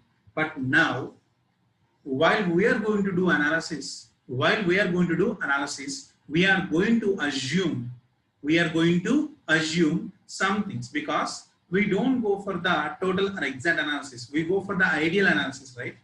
Now, the ideal assumptions of a flow is always, listen to these points clearly, always we assume the fluid is incompressible. What does it mean that? The fluid, whatever the fluid is nothing but water now we are taking. So when I assume the water is going to be incompressible, when I assume the water is going to be incompressible, then the compressible force is going to be neglected. See, listen to the points clearly. Now, how many forces are there? 6 forces are there. So total 6 forces are there.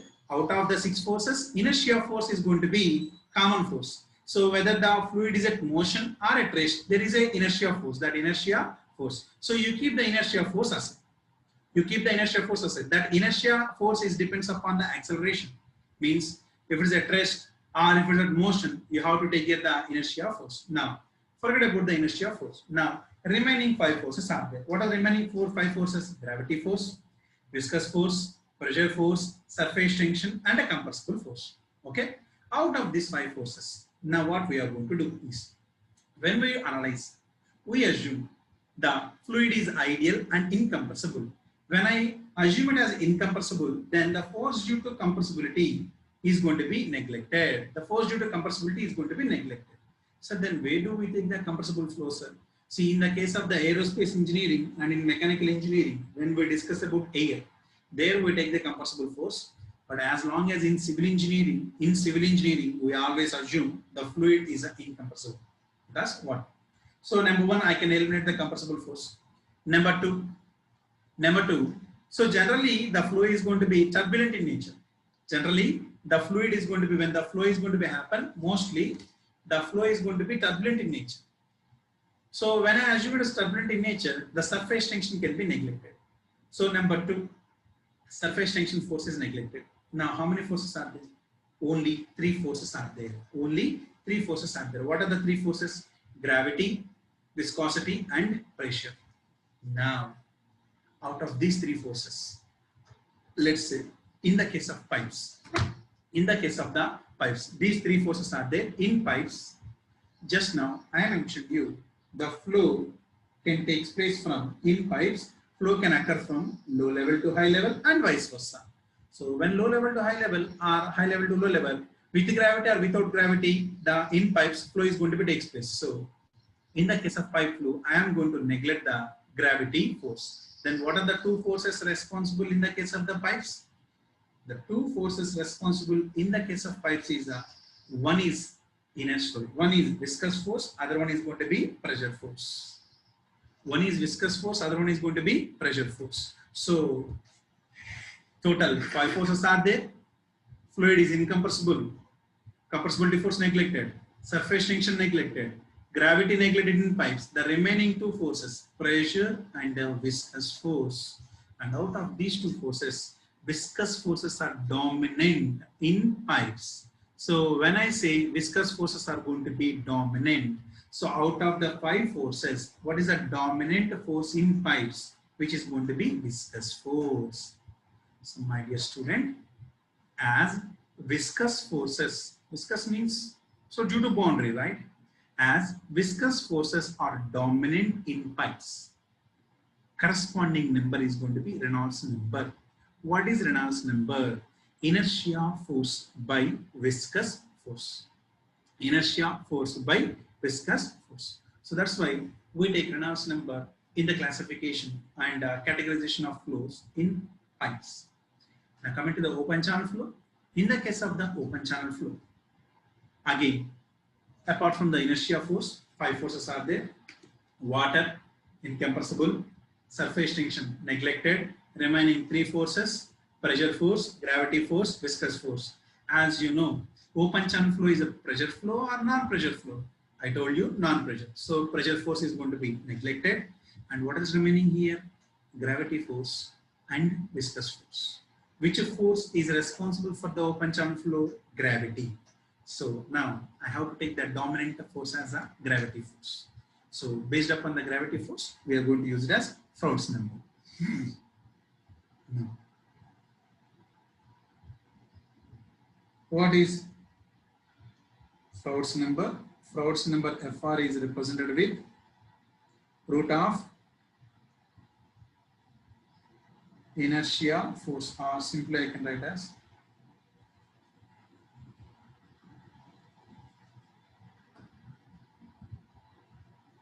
inertia force to gravity force. What is inertia force? Mass into acceleration, that's it. MA. So inertia force means, see I am writing the here, what is Fi? Inertia force, mass into acceleration. And can I write this mass into acceleration as density into volume, mass. What does it mean by mass? Density into volume, because density is nothing but mass by volume. Density into volume, and this acceleration. So can I write this acceleration is nothing but velocity by time. Yeah. So this is going to be the volume, right? This is going to be the volume, and I can write this in terms of as okay. So mass into volume. What is mean by volume? L cube. In terms of its basic dimensions, L cube. Into acceleration. What is mean by acceleration? L by t square. Or I can write as rho L square into L by t whole square. Yes or no? So then the inertia force is equals to rho L square. What is L by T? L by T means velocity, means distance by time. I can write this one as rho L square V square. See, I have converted this inertia force from its basic dimensions. I have used this one as Fi is equals to rho L square V square, and force due to gravity is nothing but mass into gravity. You cannot convert this gravity over here, so which can be written as rho L cube into G. Now, you please substitute over here, please. If I do substitute, then Froude number Fr is equals to root of rho L square V square rho L cube into G. Okay, rho will get cancelled, L square, L will get cancelled, and then finally I can write this one as V by root of GL. So finally, what is the Froude number? Froude number is nothing but velocity of the flow. Velocity of the flow. See, finally, the Froude number depends upon whom? Velocity of the flow by root of gravity into L. And what is this L, sir? This L is known as characteristic length.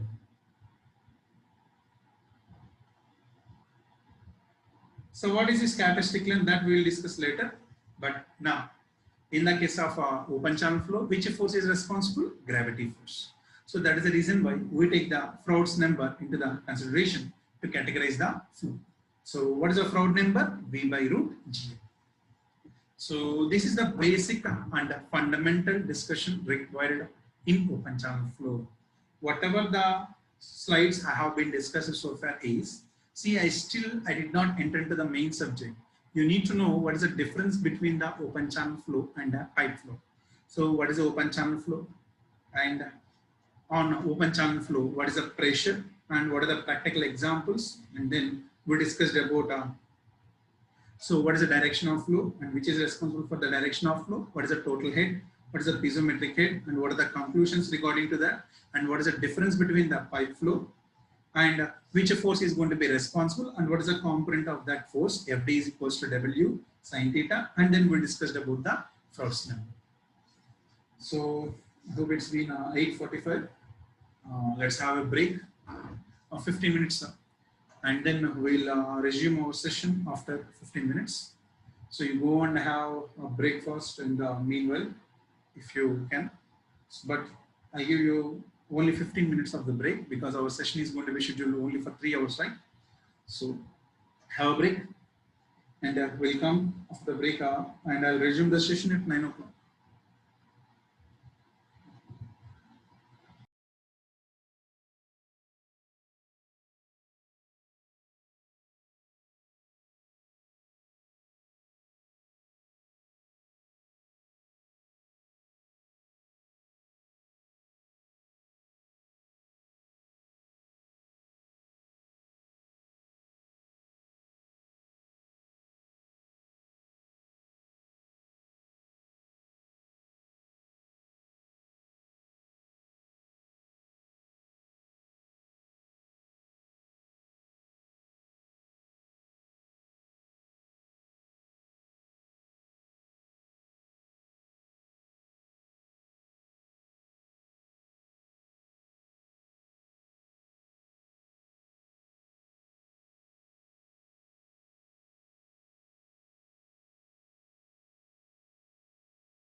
Okay, let's get back.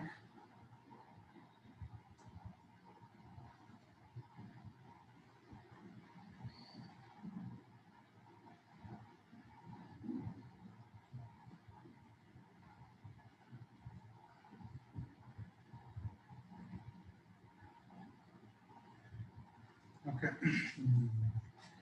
So now let's get back to the discussion. I hope you people are able to audible. I mean, clearly, does my voice is clearly audible to you people? I hope so. Okay. And before going to the class, I hope everybody knows the recent announcement made by IIT Bombay for the GATE 2021. And as you see, the newest form, the third year people also able to write the GATE examination. And this type of pattern was there in around 2012, up to 2012, up to 2013. The same pattern was there, which means the third year students also eligible for attempt for a given for to give an attempt in a GATE. And after 2013, they removed that, and again IIT Bombay has reintroduced the same thing. And apart from the multiple choice questions, there is a multiple questions MCQ. Apart from MCQ, there are some MSQ. And our AS team is working on those things rigorously, and they are sending you the mails by means of your, there is a Telegram channel. I hope everybody knows the Telegram channel, AS Civil.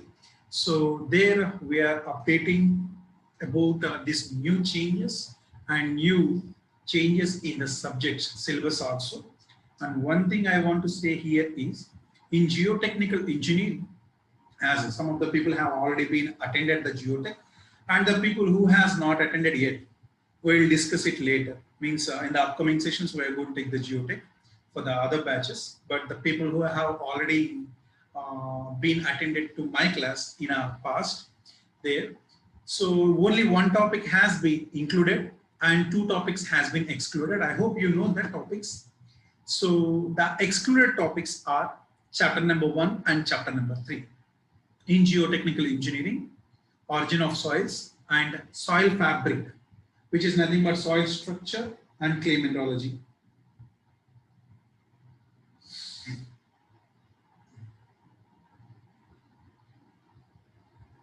Okay, so soil structure and clay mineralogy, those topics has been excluded out. And coming to the inclusion, so one topic is included that we'll be discussing at the end of the open channel flow.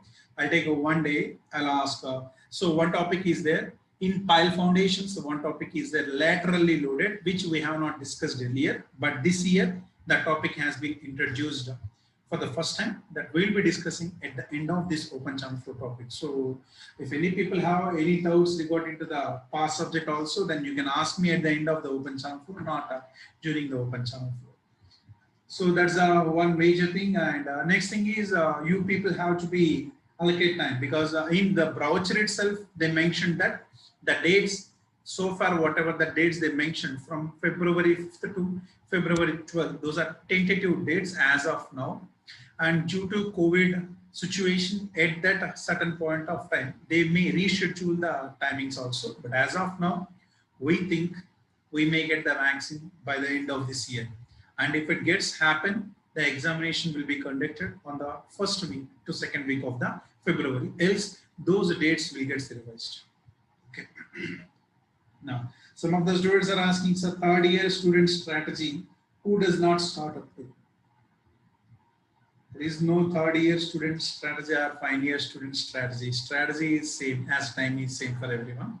So that's you need to think about, and how many chapters or how many subjects you have been completed so far. So, and one more announcement for the GATE 2022. For the GATE 2022, your class is only open channel flow. You don't need to attend for the hydrology. I'm repeating again, for the GATE students of 2022, means morning and evening batches of 2022 batch, not 2021. So you don't need to attend the hydrology class. Your class is up to 10 a.m. only. Our class is up to 10 a.m. only. And 10 to 10:20 will be taking the doubt clearing sessions. And some 10:30 onwards, the regular batches and the GATE 2021 people, you can attend the hydrology class.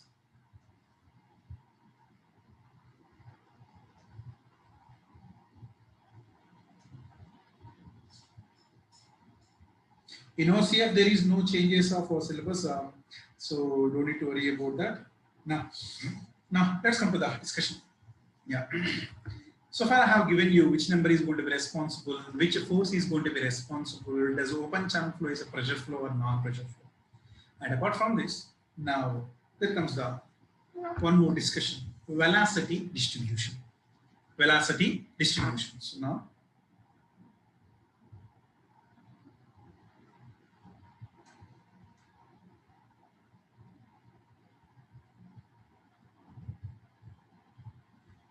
velocity distribution. So how the velocity is going to be distributed?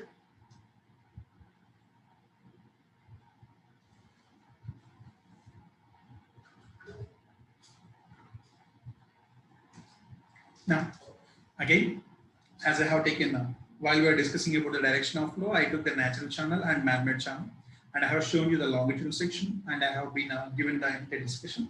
Similarly, for finding the velocity also, we are going to take the natural channel and man-made channel. Let's take that.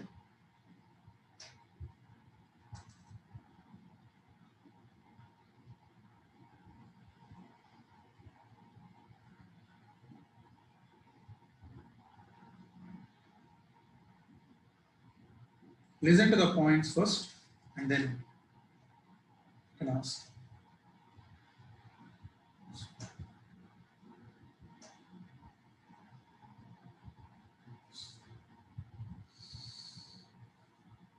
This is a free water surface,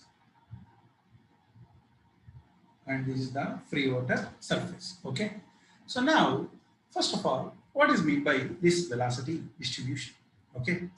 Now, let's imagine there is a rectangular channel over here. Let's imagine there is a rectangular channel or any channel.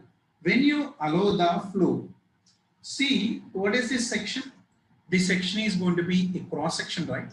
So this is cross sectional view. Okay. Let me take the plan view. What is meant by plan view? Top view. In the case of the plan view, so the plan view looks like this. There is a plan. See, whatever the dashed lines I am representing you, these are boundaries, my dear. So this is nothing but the boundary. And let's take the width of the rectangular channel as a B in the cross section, and the depth of the flow is going to be Y. You know that. And the flow is going to be happens like this. So the width in the top view, you can see the width as a B. Okay. So this is a cross section, and this is the plan view. And if you go for the longitudinal section view,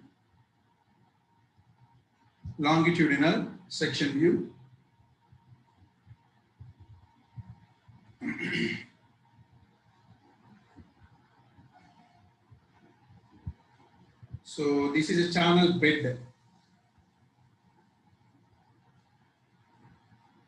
This is the channel bed. So I have represented for a given channel how does a plan view looks and a longitudinal section. Now what I want to say here is, see, due to the dimensions, see, for every channel there must be some shape. You can observe the shape over here, right? There must be a shape, whether it's a rectangle or triangle or trapezoidal or circle or irregular. And there must be some dimensions. What is the dimension over here? Width and depth of the flow. And there must be some bed slope. See, for this definitely there is some slope or not? Yes, you know this slope is going to be theta. So for every channel, there is a shape, there is a sizes, and there is a bed slope. And these may varies from small range to the large range. And the velocity distribution of a particular channel depends upon its shape. So if it is a rectangle, the distribution is going to be different. If it's a triangle, distribution is different. For square, the distribution is different. And that based upon the dimensions, it is going to be different. Based upon the slope also, it is going to be different. Now, point number 1. Look, due to the corners and the boundary, due to the corners, see, this is the nothing but corners are not. Due to the corners and the boundary, when the flow is going to be allowed into this channel, when the flow is going to be allowed into this channel, keep that in your mind, along the direction of flow, there is a one velocity. Along the direction of flow, there is a one velocity. Let's take it as a longitudinal velocity as Vx. What is that? Longitudinal velocity Vx. Okay. So now, due to presence of the boundaries and corners, not only the longitudinal velocity, this velocity has components in its transverse direction. What is meant by transverse direction, sir? See, in the plan view, its a transverse direction is nothing but, see, this is the lateral direction, right? So here, this is a longitudinal velocity. This is a longitudinal velocity Vx, and a lateral velocity, this velocity. See, when the flow is going to be passes now, this flow not only it moves towards the longitudinal direction, but also while the flow is happening, due to the sides, it may get hits the sides of the walls, and this flow will move in the lateral direction. So this is the longitudinal direction, and the flow will move to the lateral direction with some velocity, and that velocity we are going to here give as Vz. In the lateral direction, this is going to be Vz. Not only the Vz, see, first of all, longitudinal velocity transfers to the direction, lateral velocity, and there is a one more velocity which is a perpendicular to downward, which means normal to the flow, So my dear students, so if I represent this is Vx and this is Vz, and now normal to the flow,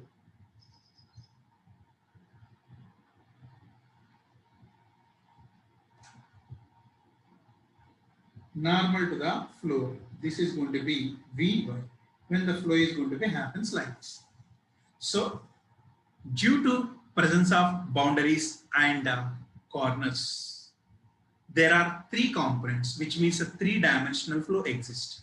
And the primary component is going to be the longitudinal velocity, and secondary components are going to be the transverse components of longitudinal velocity. I hope you can observe.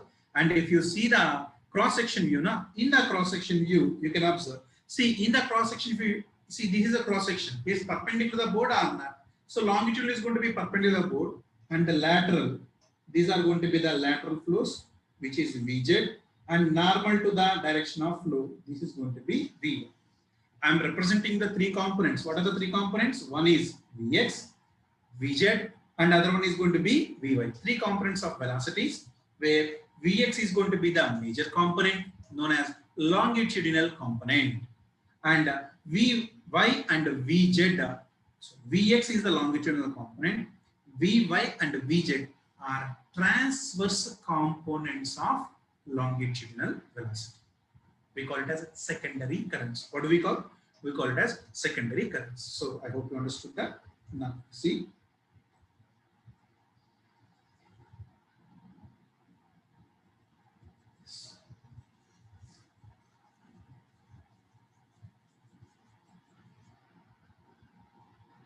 Okay.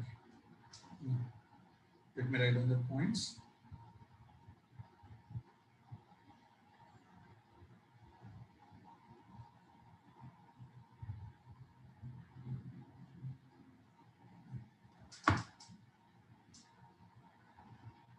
Point number one, due to corners and boundary of canals, flow gets three-dimensional with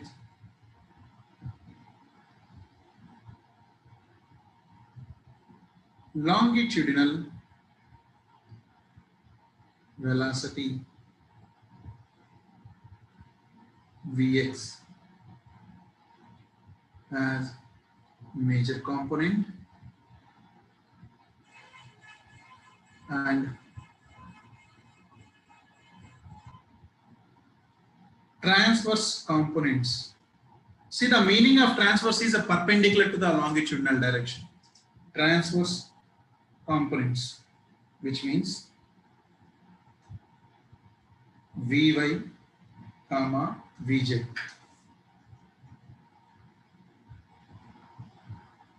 known as secondary currents or components. So point number one, due to these corners and boundaries only, the flow gets three-dimensional, and that is going to be longitudinal component and the lateral components. So for analysis,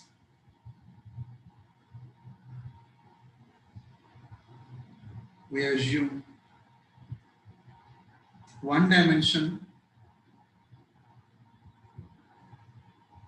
by taking longitudinal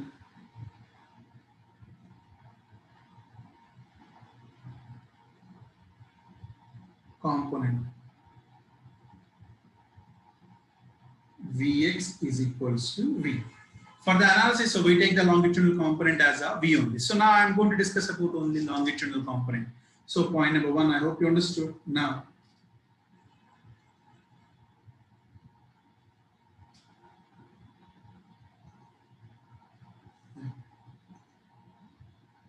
so now let's go back over here. I hope you understood.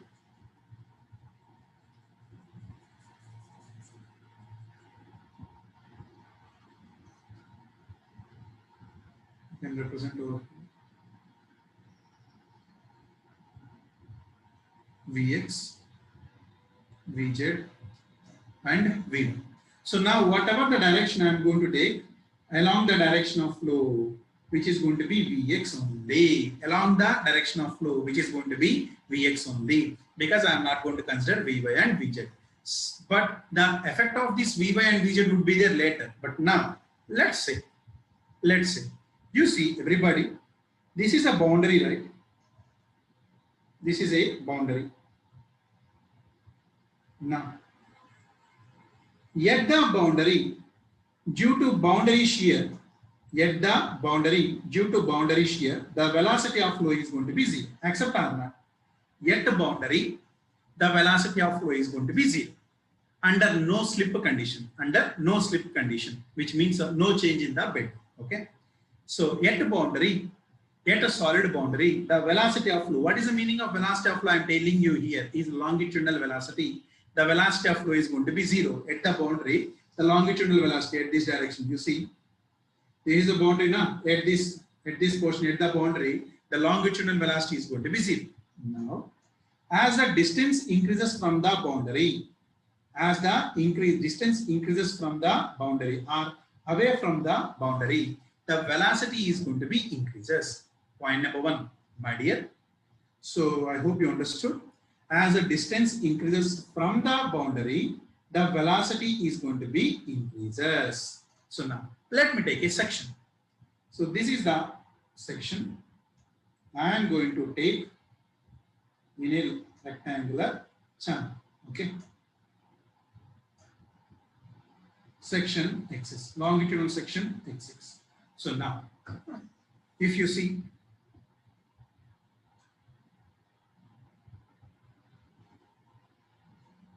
whatever, this is nothing but the free water surface or no? Okay. Everybody, please tell me now which velocity I am discussing. I am discussing about which velocity? I am discussing about the longitudinal velocity only. Keep that in your mind, not the lateral direction. Okay. Now, at a solid boundary, velocity is going to be zero. And as the distance increases from the boundary, means as the distance from the boundary is going to be increases, the velocity is also going to be increases. The velocity is also going to be increases.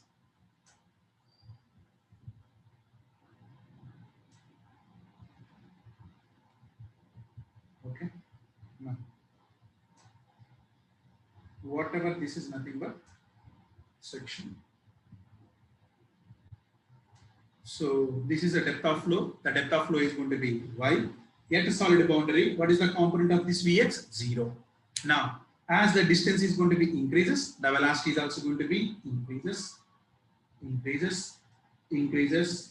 and becomes maximum. See, according to our concept, at boundary velocity is 0, fine. But as a distance increases, velocity is going to be increases. And if that is the case, then the maximum velocity is at the free water surface. Yes or no? But the maximum velocity is not at the free water surface. It is a maximum just below the free water surface. And then it starts to decrease like this. You see, as a distance from the boundary increases, you see, as the distance from the boundary is going to be increases, the velocity, the longitudinal velocity components are going to be increases. The longitudinal velocity components are going to be increases and becomes a maximum just below the water surface, not at the water surface. Why? Because due to presence of secondary currents. Why? Because due to presence of secondary currents. So you know that this is nothing but the secondary currents are not.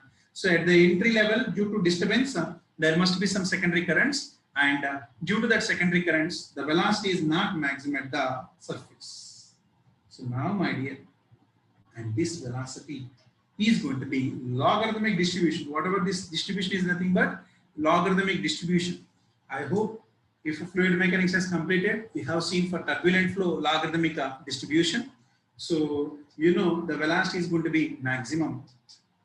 Now, whatever this velocity component here, this is going to be the maximum velocity.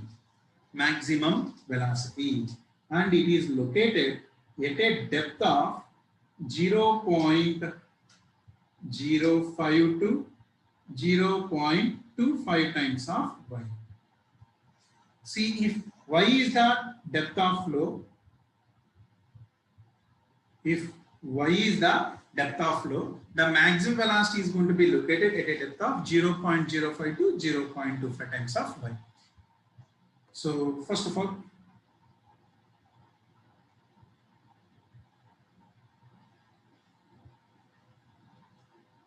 so FM1 is not completed, so teach accordingly. You don't need to worry, my dear, because I am not at all touching the topics of the FM1. I told you, the people who have attended the FM1, you can try to correlate with them. But I am not discussing about those topics. Okay, so don't worry about that. And I am going from the base, from the basics onwards, very basics onwards. At the boundary, due to shear, the velocity is going to be 0. So now I can write down that points also.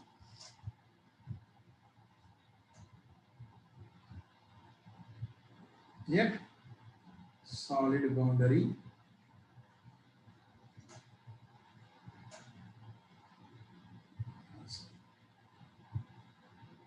of flow, velocity of flow is 0 and increases with distance from boundary.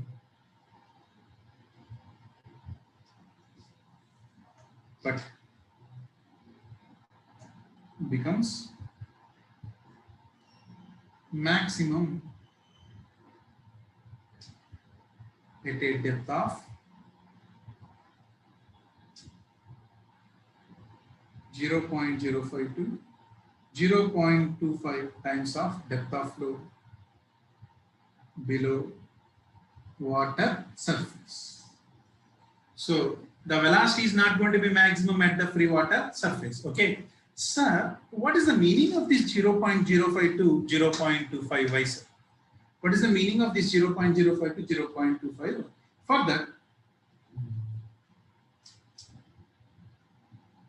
Further, let's see some of the discussion regarding to the secondary currents. Now, maximum velocity is not at surface due to the points are: number 1, secondary currents. So what are the secondary currents? What are the secondary currents? So secondary currents are nothing but Vy and Vz, which are transverse arm. I'll discuss that separately. Next. Number 2, aspect ratio.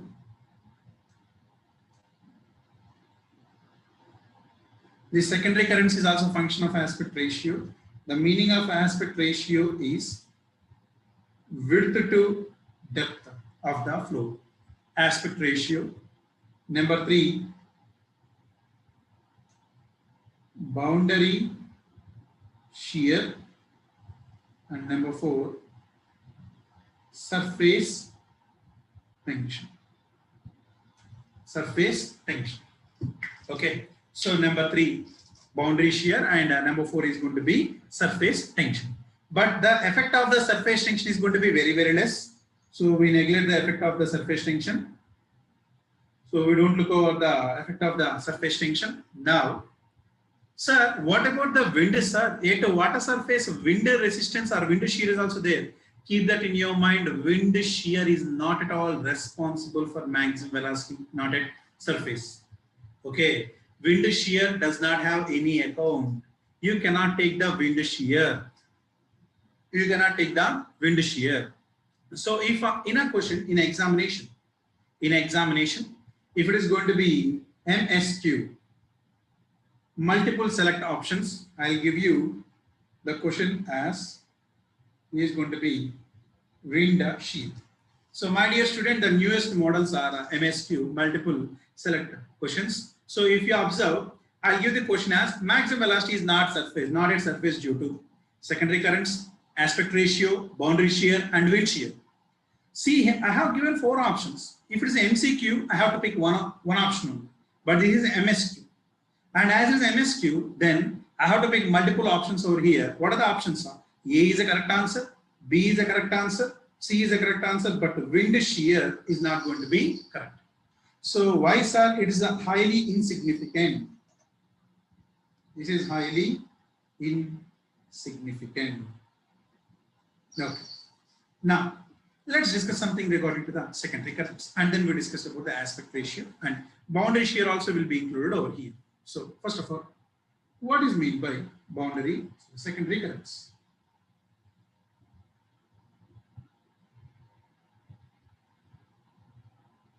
What is meant by secondary currents? I already told you the secondary currents are nothing but you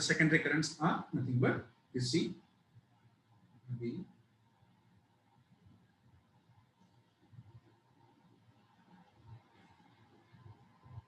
so flow in the transverse direction, this is going to be Vy.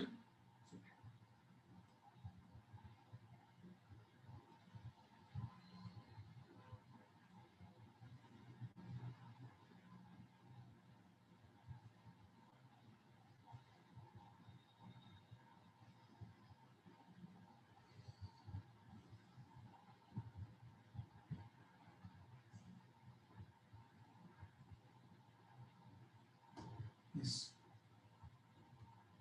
Okay. Now let's see that secondary currents.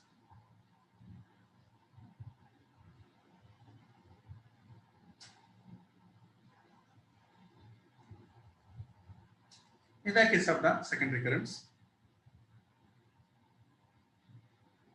if this is a water surface, and let's take a bisectrix over here.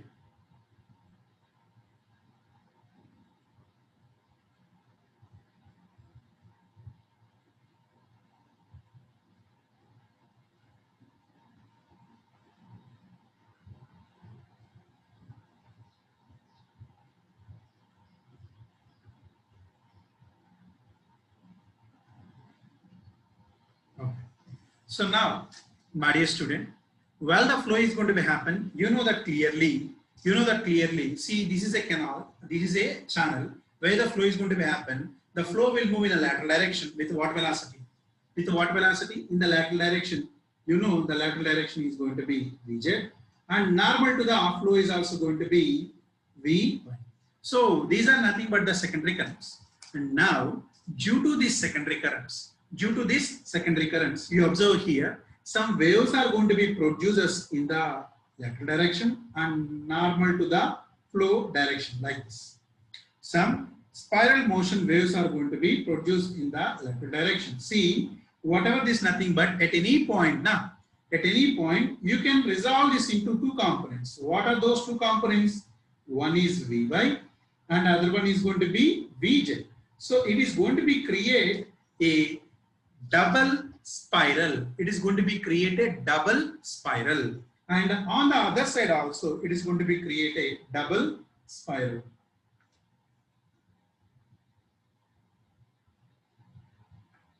So these double spiral due to this. This double spiral is due to the velocity components. In simple words, let's imagine you have a rectangular channel. Okay, you have a rectangular channel. Let's take your room, wherever you are. That's going to be a rectangular room. Now, when you allow the water, that water will move to the sides. Yes, and when the water hits the side walls, what happens? Water will enter into the channel, and this water will move towards the lateral direction with what velocity? Vz, and then it hits the walls. Yes or no? When it hits the walls, what happens? When water hits the walls, then the water level on the sides is going to be rises or not? Am I correct or not? Due to the impact of water on the sides, the water level on the sides will rises. The water level on the sides will rises, and it will create a spiral motion on both sides of the bisectrix, and it will create a spiral motion on both sides of the directrix. So see, this is nothing but bisectrix, not directrix, which means I am dividing the channel into two portions. From the center level, repeating again, from the center level, if the water moves to the sides, so it will hit the walls. This is the wall. This water will hit the wall, and the water level on the sides is going to be rises. And when the water level rises, and it is going to be plunges down. See, movement Vz and Vz, and once it rises, and it is going to be fall again normal to the flow or not. This is a flow direction. This is a lateral direction, and this is going to be the normal to the flow direction. You can see the spiral motion is going to be created or not, and due to this spiral motion, the velocity is not going to be maximum at the water surface. So whatever, this is nothing but the spirals. Spiral movement. So now what I can say here is, what is secondary currents? Secondary currents are transverse components of velocity components of longitudinal flow, and it creates double spiral movement, results rise of water level on sides and plunges down the central water level. Plunges down the central water level. So my dear students, so here what I can say here is, this is secondary currents. And what is secondary currents? The transverse components of the longitudinal velocity. Due to this, so what happens is the water level on the sides is going to be rises, and the central water level is going to be plunges. And that is one of the reason why the velocity is not maximum at the surface. Okay. Number two, reason I have not completed clearly, and still some of the people are asking.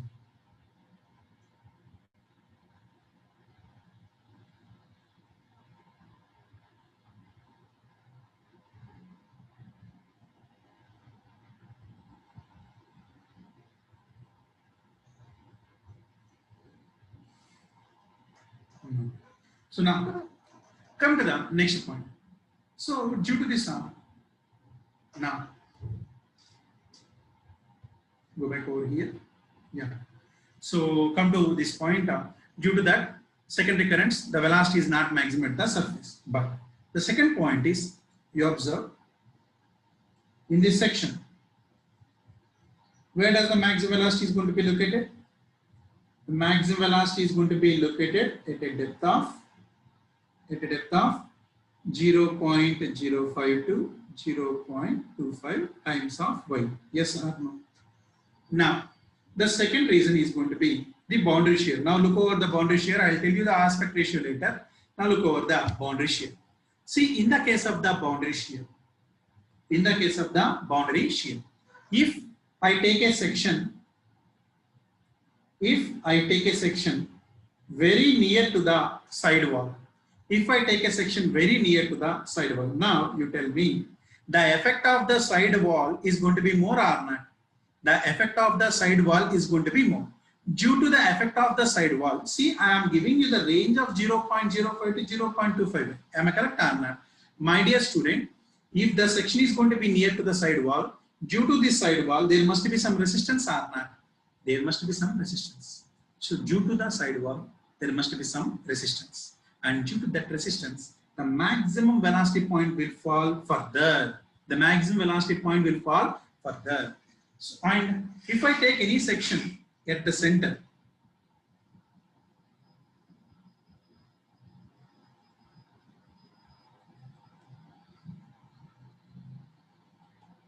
if I take any point at the center, you see, at the center level, this center is going to be away from the boundary or not? See, this is a side walls. Yes or no? Yeah.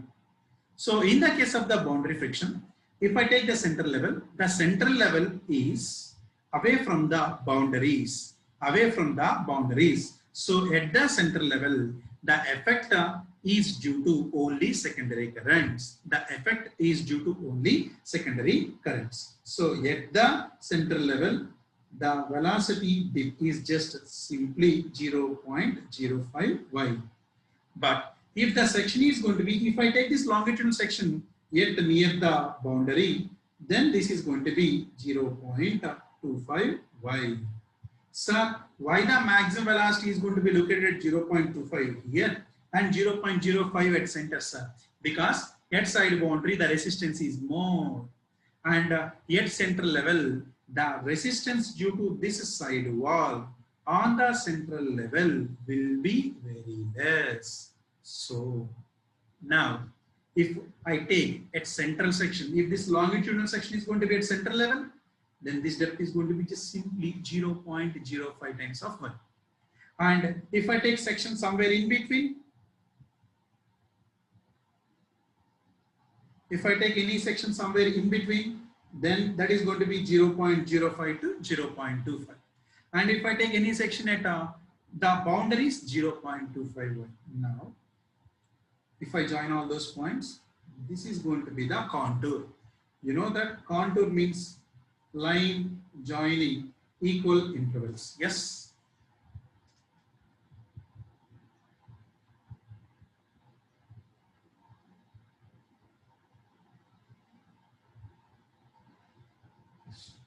So what is this? This is known as maximum velocity contour. So where does the maximum velocity is going to be located? At center level, 0.05 times of y. At the sides, 0.25 times of y. And in between any section, 0.05 to 0.25 times of y. So that's going to be the boundary shear. And secondary currents, boundary shear. And aspect ratio I'll be discussing now. Coming to the aspect ratio. Secondary currents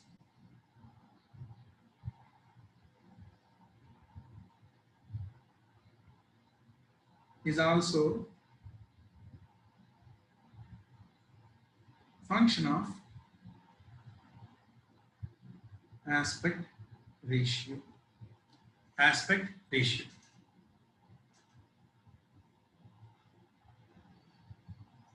Now, in the case of the aspect ratio, now you see, let me take uh, wide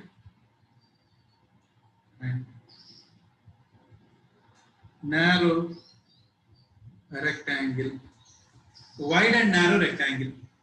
So if I take a wide and narrow rectangle, wide means more width, narrow means depth is going to be less.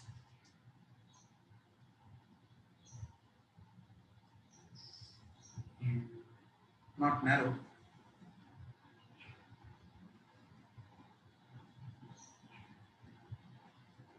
Shallow, sorry.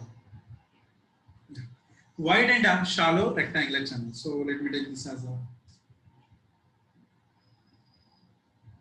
wide and shallow rectangular channel. In such a way, it's B and this is going to be the depth of flow as Y. And let me take this B by Y is greater than or equals to 5. B by Y greater than or equals to 5.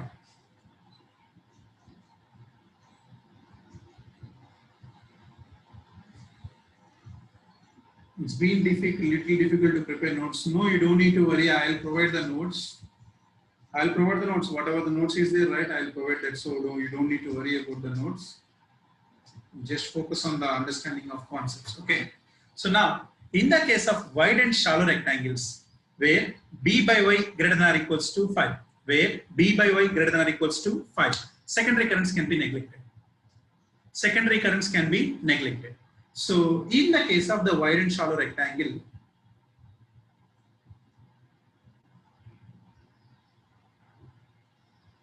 secondary currents neglected. When the secondary currents are going to be neglected, you see whatever this velocity distribution, this velocity distribution is going to be logarithmic up to the maximum velocity. So, and logarithmic distribution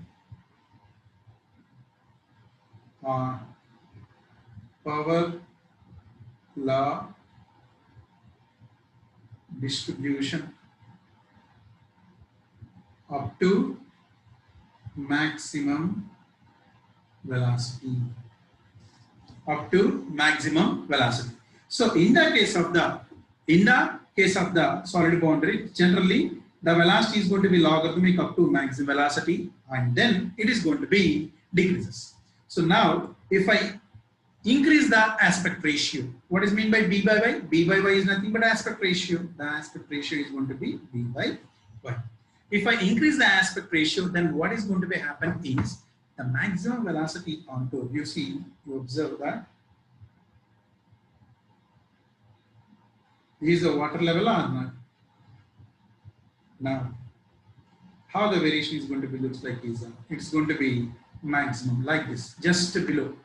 So this is going to be logarithmic, clearly completely logarithmic, and moreover, the maximum velocity contour is located at a depth of 0.05y. 0.05y. So what I want to say over here is not only the secondary currents but also aspect ratio comes into the existence. If the aspect ratio is going to be more than 5, we call it as a wide and shallow rectangle. Wide and shallow rectangle. Y by Y more than or equals to 5. And if that is the case, the maximum velocity is going to be located just below the water surface at a depth of 0.05 y. And now B, narrow and deep channel in such a way B by Y is less than 5. In such a way, B by Y is less than 5. It can be less than 1 or something else. But if B by Y is going to be less than 5, then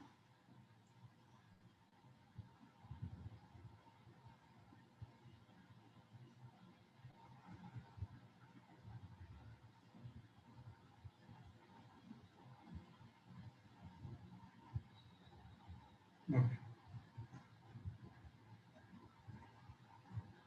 Now, this is the free water surface. This is the free water surface.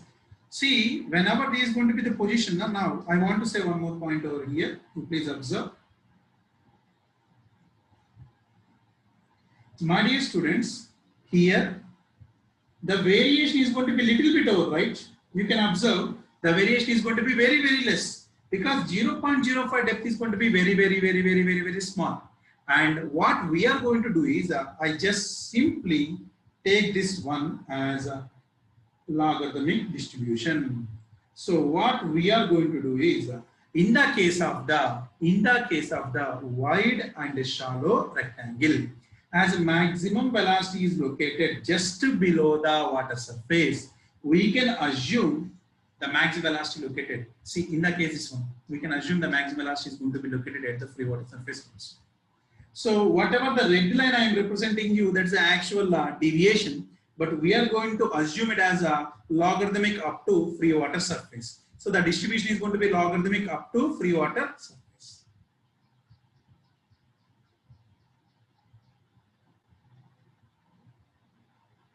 Up to water surface. Sir, why you are taking that one, sir? So 0.05 is very, very less. 10 meters in that 0.05 is going to be, so 0.5 meters up to water surface. Now, in the case of narrow and deep channels, where B by Y is less than 5. So now, my dear, the effect of the side boundary is going to be more. Here, the effect of the side boundary is going to be more.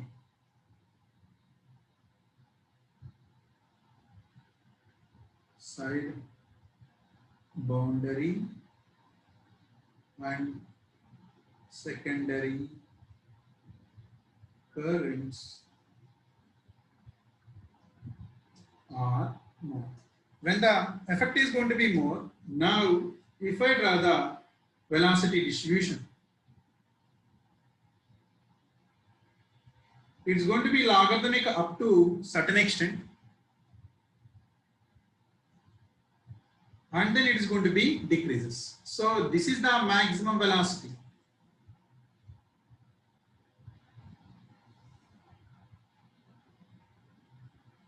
Yes.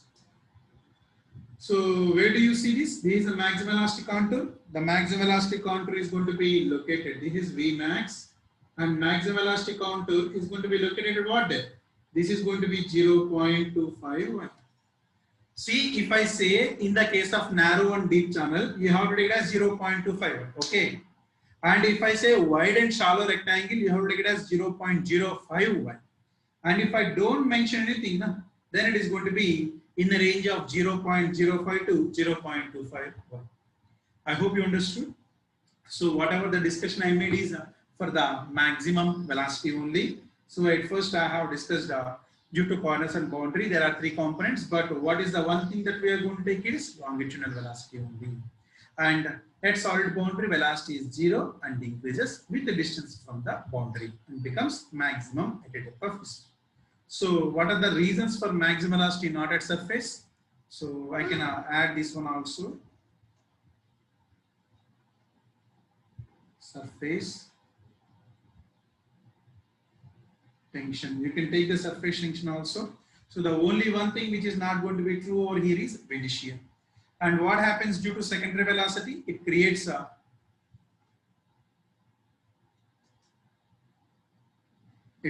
double spiral moment, results in rise of water level. So I hope you understood the longitudinal velocity. Yes. Still, we did not complete it, but now coming to this longitudinal velocity. Okay. Listen to me carefully. So generally in OCF, the velocity distribution is going to be turbulent in nature.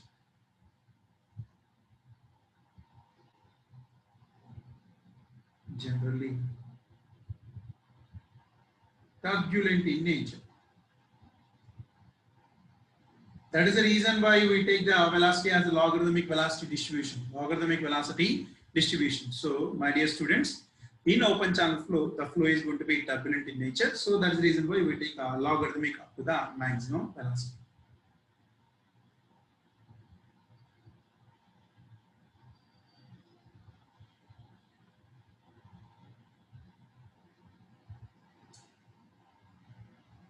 See, and we have been attaching some things regarding to the MSQ and MCQ. You please go through that. So I cannot say those things again in the classroom. But meanwhile, while we're solving the questions, I'll let you know. Okay. So now coming to the next one.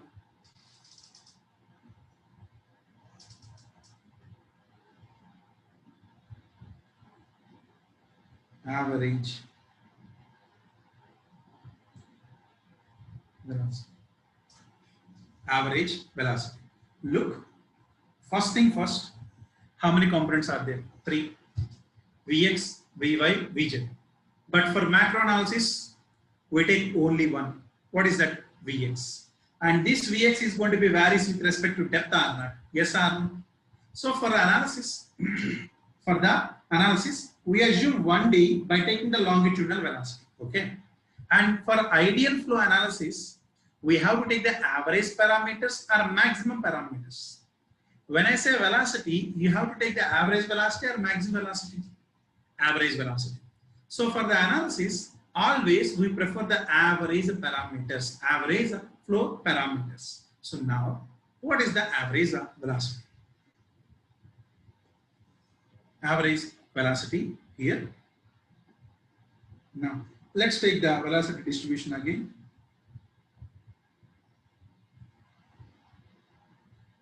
This is free water surface. This is Vx. And you know, the velocity is going to be logarithmic up to maximum velocity and then decreases. Okay. So now I need to find out what is the average velocity. What is the average velocity? From field observations,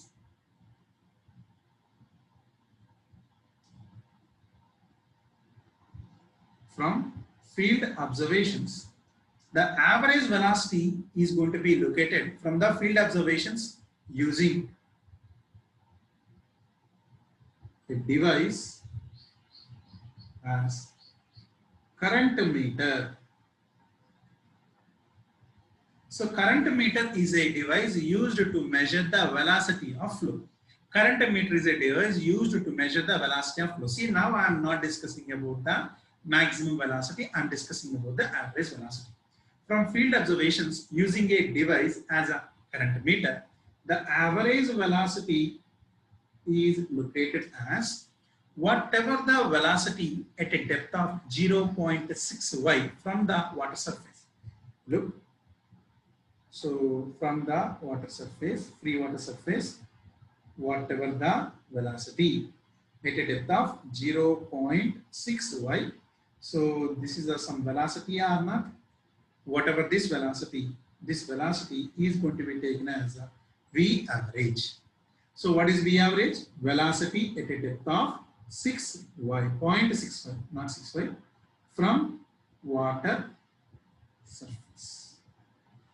So what is average velocity? Whatever the velocity which is developed or which is going to be observed by using the current meter at a depth of 0.6y is going to be average velocity. Sometimes the examiner tries to confuse you.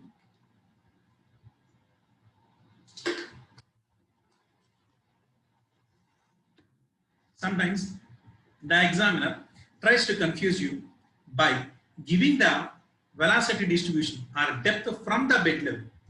Look, this velocity is going to be 0.65 from whom? From water surface.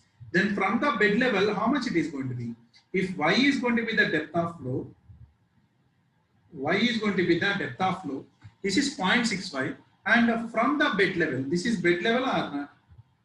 From the bed level, at what depth? 0.41. 0.41 from bed level. From bed level. And this is known as a single point observation.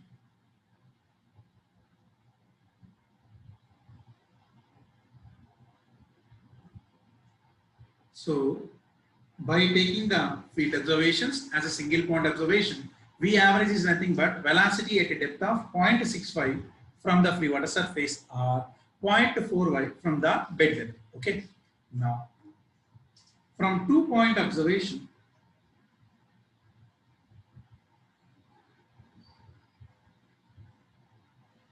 see, these are all the observations. We are not taking as randomly. These are the observations by taking various canals and after assuming those things only. So we are going to take it as the value. So in wide 0.05 everywhere, sir. Yes, in the case of the wide shallow 0.05 everywhere, it is going to be 0.05. This is the maximum velocity contour, my dear. And here this is maximum velocity contour. So now, in the case of the 2-point observation, what we are going to do is we are going to take the velocities at a depth of 0.2y and at a depth of 0.8y. So we take the velocities at a depth of 0.2y and 0.8y. Whatever the velocity at a depth of 0.2y, velocity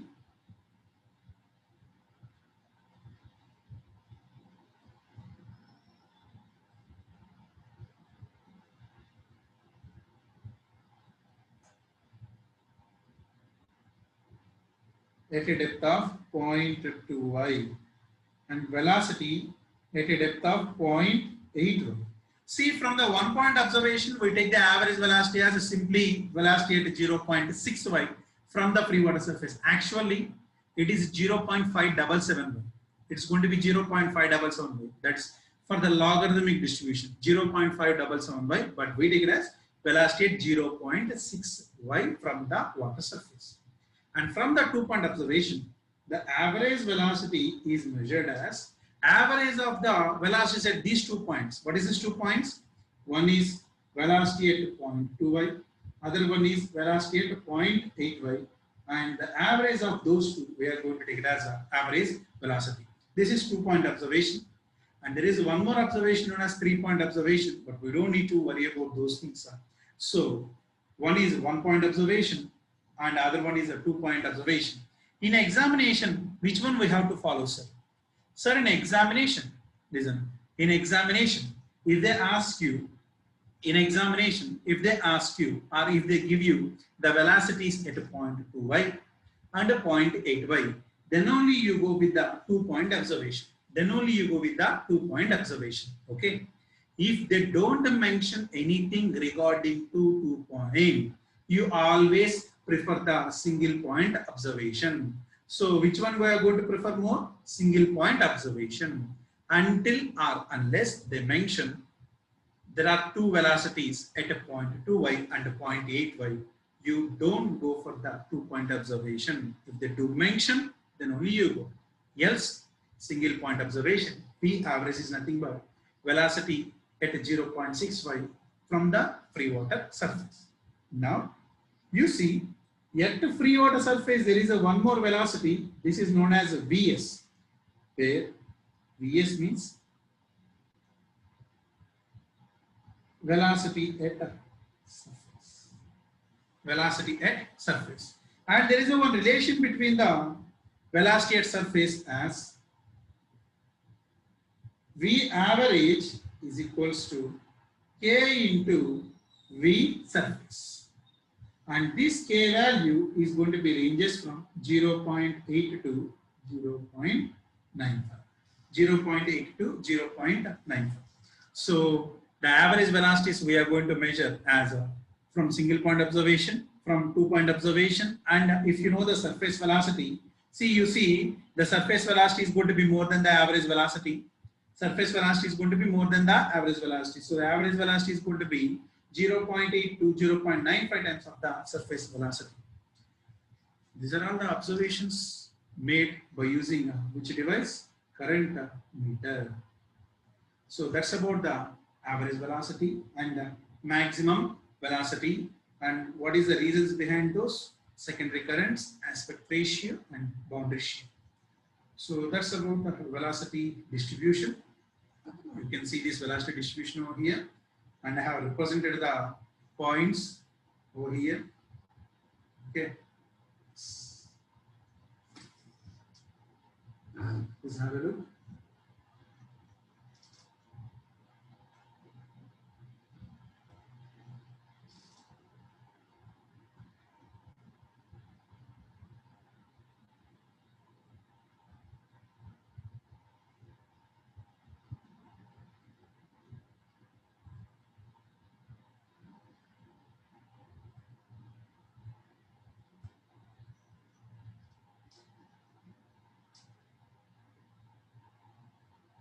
And I'll be taking so now doubt clearing session. What is K? K is some constant, my dear.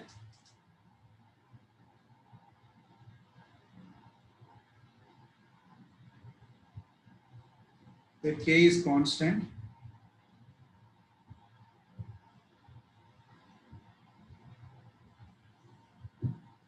That value is going to be ranges from 0.8 to 0.95. That's not a permeability. You don't go beyond this points because whatever it is required, I'm giving you. And there are some problems regarding to this that we solve those problems tomorrow regarding to the velocity distribution, average velocity and maximum velocity and all those things. So the problems will be discussed tomorrow because already it's been 10 o'clock now. So I think from 10:30 onwards you are going to have of this hydrology. But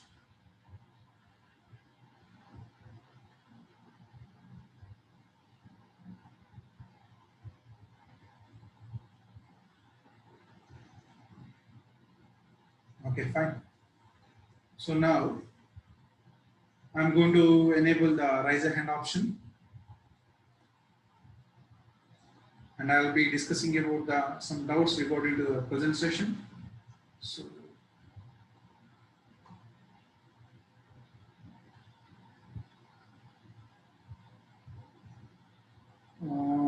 Miss Aarti Satish Patil, please speak out.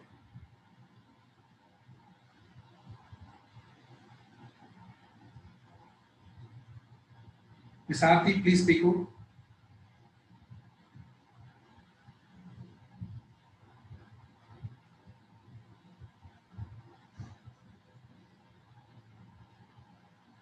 Okay. Mr. Kalpesh. Mr. Kalpesh. Hello, good morning. Yeah, good morning, Sir. Kalpesh. Yeah, good morning. Hello, good morning, sir. Yeah, good morning. Sir, I was having doubt about head loss. That slide, third or fourth slide, I think. Yeah, tell me. Yeah, still tell me. Fourth slide, right? This is the slide you are seeing? Yes, sir, that only. Yeah, tell me. Sir, can you explain that head loss? What is means head loss? That total energy line, total energy level. Okay, I'll explain you in simple way. Right now, when Yes, you eat, your energy level is more or not? Your energy, obviously you take more calories, Yes, right? When you walk or when you run, does your calories are going to be same or reduces? it will reduce, sir. Yeah, what is meaning of that one? You're burning the calories, right? Yes, sir. Hello? Yeah. So you're burning the calories means you're losing the energy. When you lose the energy, when you do some work, then only you lose the energy. Yes or no? When you sit idle, means when you don't do any work or sit idle, you don't do means you don't lose any energy. So same way here water.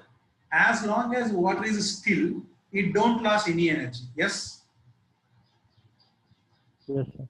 Yeah. When the water is going to be moving now, while it is traveling, its energy is going to be decreases. And who is responsible for that is a friction between the boundaries. So that is the reason why we say flow occurs from high energy level to low energy level. When you walk, your energy transfers from higher energy to low energy. Similarly, when water walks, what is the meaning of water walk? Water flows. So it will take place from high energy to low energy. And that difference in energy is nothing but loss of energy. Okay? Hello? Okay, sir. Yeah. Thank you, sir. Yeah. Yes, sir. Yeah. Okay.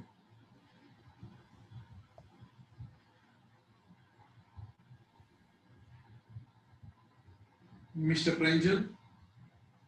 Mr. Pranjal, please speak out. Sir, can you hear me, sir? Am I Yeah, audible? yeah. You're audible to me. Speak out. Uh, Sir, the one which we are taking a wide rectangular canal and the narrow one, the Okay, velocity man. distribution. Hmm.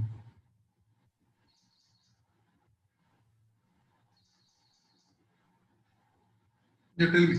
Yes, this one. Yes, tell me. So, so here the maximum velocity for the wide one is like at 0.05 Why? y from the top. Yes, Yes, yes, so yes. it will be throughout the cross section, sir. Yeah, throughout the cross section it will be there. Because secondary currents are neglected Same for the narrow and one. same for the narrow. Same for the narrow.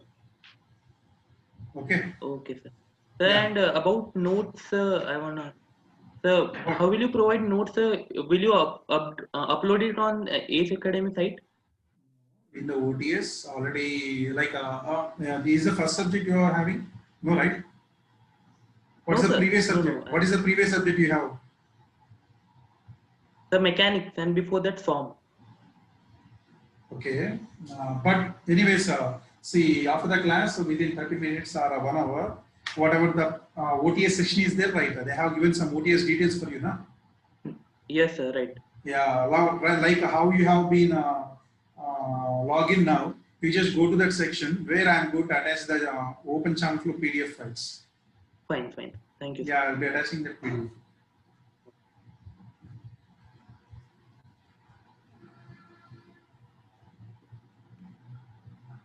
Next, Ashimal Qasim. Mr. Ashimal Qasim, please speak out. Hello, sir. Hello. Yeah, Mr. Ashimal. Tell me. So like I'm having a problem regarding that head loss, sir. Yeah, what's the That problem? Tell me. yeah, like sir, in open channel flow there will be also atmospheric loss, right? Those are very, very less. Those are due to wind currents and something else. Those currents are very, very less. Okay. Actually, in open channel flow, whatever the head loss due to friction is also very, very less. That you are going to learn in the upcoming chapters. But Okay. as we have to take that head loss, we are considering that. The magnitude is very less compared to pipe flow. In pipe flow, it's going to be completely closed conduit, right? Yeah.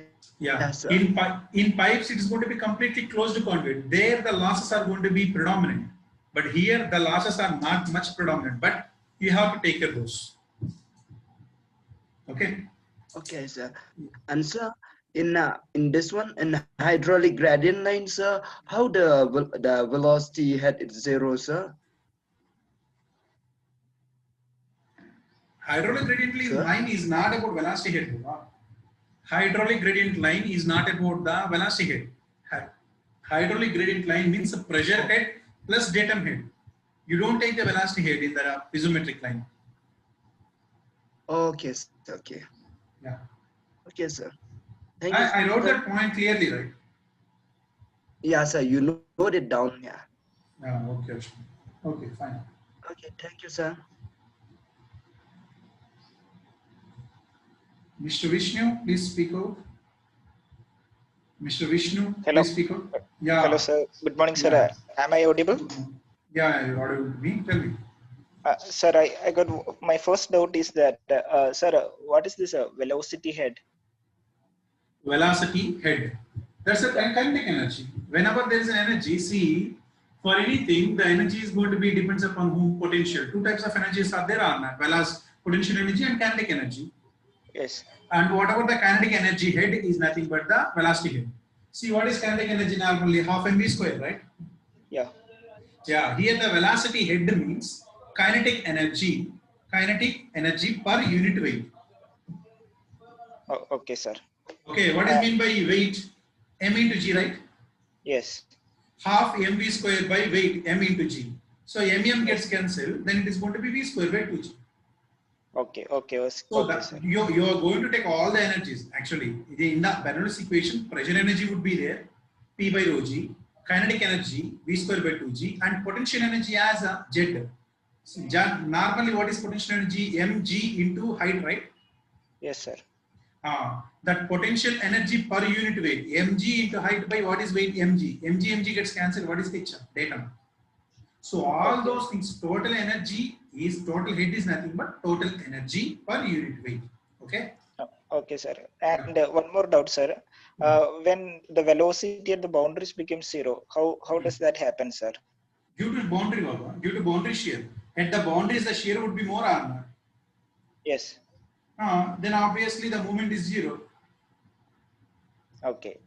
Due to friction. For example, you are standing. Okay, yeah, that's what. Due to friction. For example, you are standing. If Okay. somebody hits on your head, you fall immediately, right? Yes. And when somebody is going to be pull your leg, the friction between your feet and the floor will offer some resistance. Yes. Yes. Am I correct or not? Yes, sir. Yes, sir. That's it. Okay, sir. That's all. Yeah. Thank you. Okay, Vishnu. Next, Miss Amrapali, please speak out. Miss Amrapali, please speak out.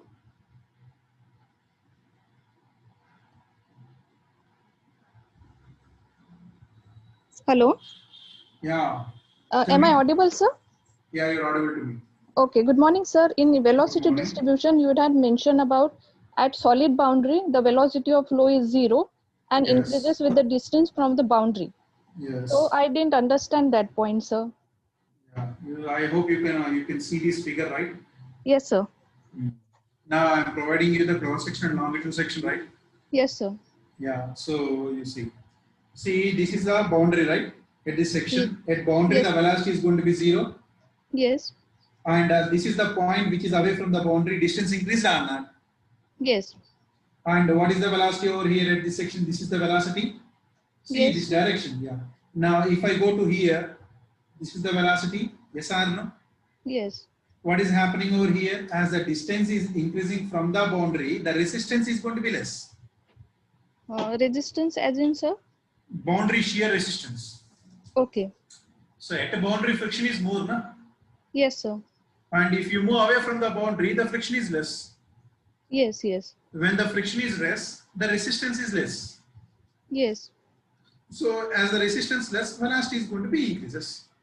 You can see Okay. the points over here. Point 1, 2, 3. I'm providing here in the distribution 1, 2, 3. You can observe Yes. that. Yes? Yes, sir. Yeah. Okay. Thank you so much, sir. Yeah. Okay. Fine.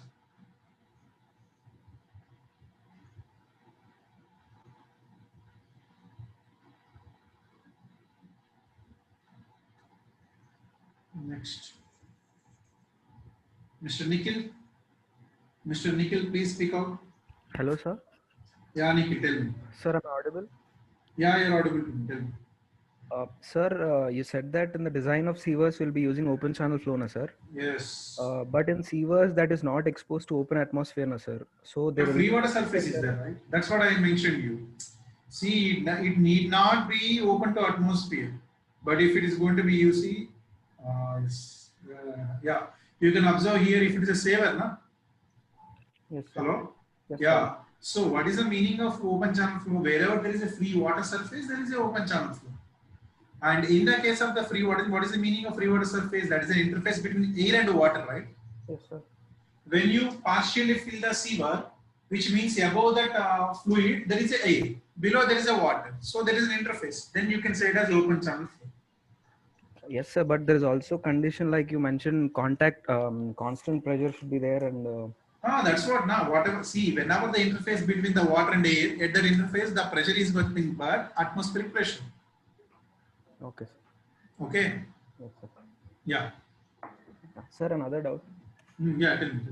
Sir, while taking the total energy line, you took the value of y, na, sir. Is that component of y or the depth of flow? Depth of flow. But depth of flow is normal. It will be normal to the bed. No, it's not normal. It's that is a depth of flow section. Okay. That is different. Okay. We don't consider about the normal to the bed level. We do consider about vertical depth only. Okay, sir. Yeah. Yeah, that's all, sir. Thank you, sir. Okay. Okay.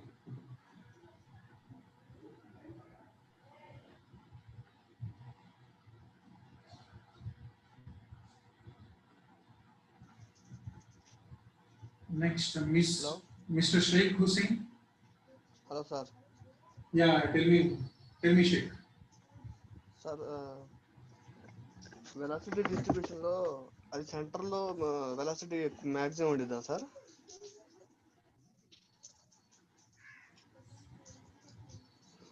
I did not get you. Tell me again.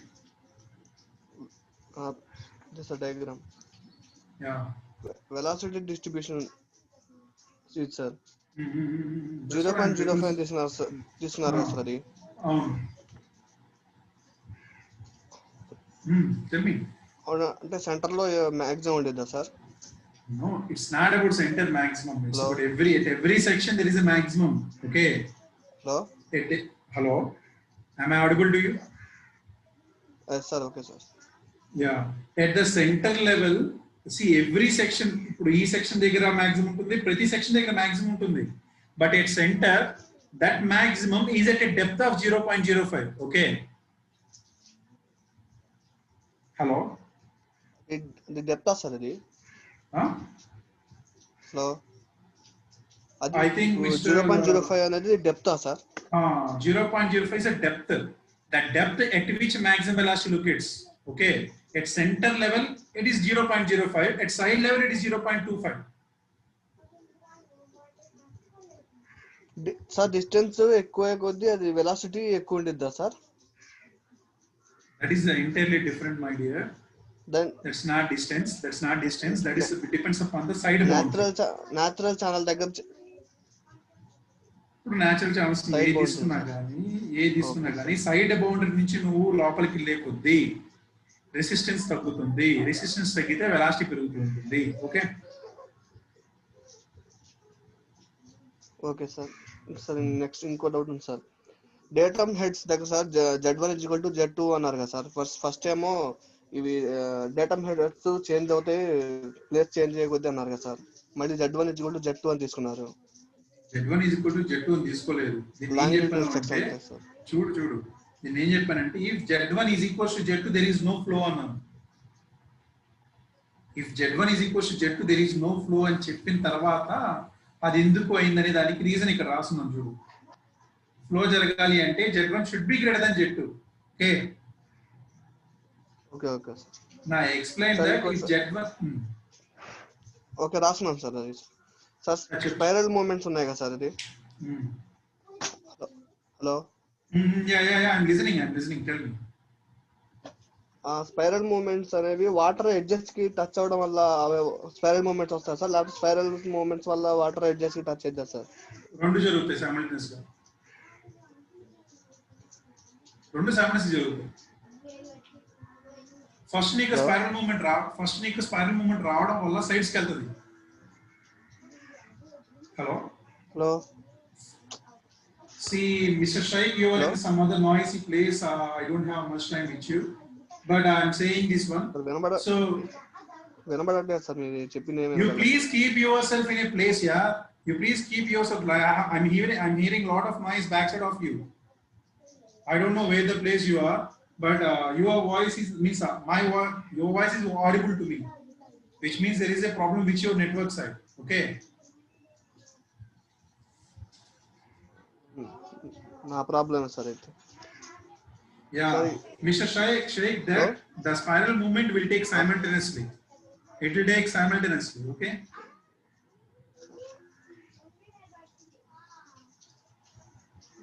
If you have any doubt, you please mail me. Okay, Mr. Shaikh, you don't worry. If you have any other doubts, you please mail me. Okay. Yeah.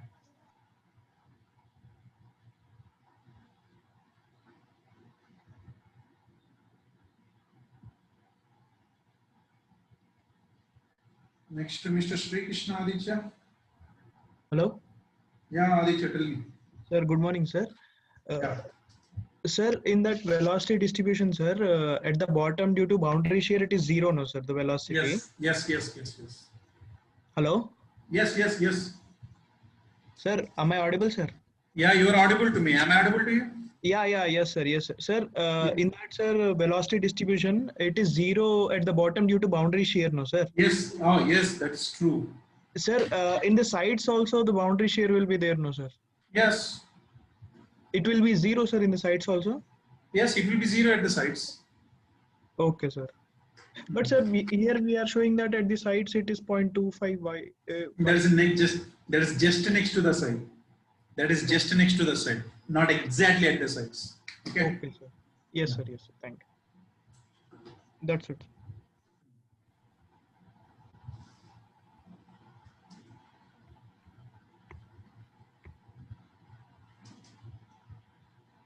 Miss RP, please speak out. Miss RP, please speak out. Am I audible, sir? Yeah, you're audible. Tell me.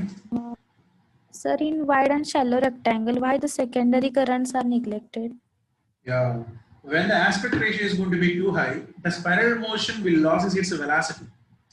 Because the velocity components itself is very small amount. Na? What is the secondary currents? Those are the transverse components of the longitudinal velocity. If the width is going to be more, they have to travel more side distance, right? Hello? Okay, sir. So as But they sir, need, my dear, you see, as they have to travel more distance, these spirals they are going to be create that will be having less impact on the sides. And due to that less impact, you can neglect But the sir, secondary when- currents. yeah, sir. But when we get a section near the boundary, then spiral. No, you have to take from center. I told you from the bisectrix. You see, this bisectrix is there or not? Okay, Hello? okay. Okay. Yeah. Am I audible? Yeah, you're audible to me. Yes. Okay. Okay. Fine. Okay. Yeah. So with this, it's already been 10:25. And if you still have any other doubts, you please mail to me. And I'll look over that and I'll get back to you.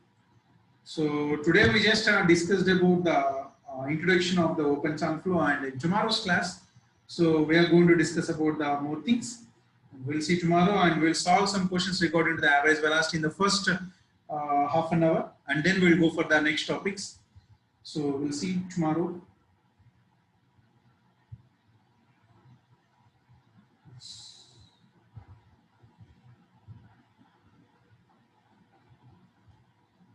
And if you want, you can mail to me too.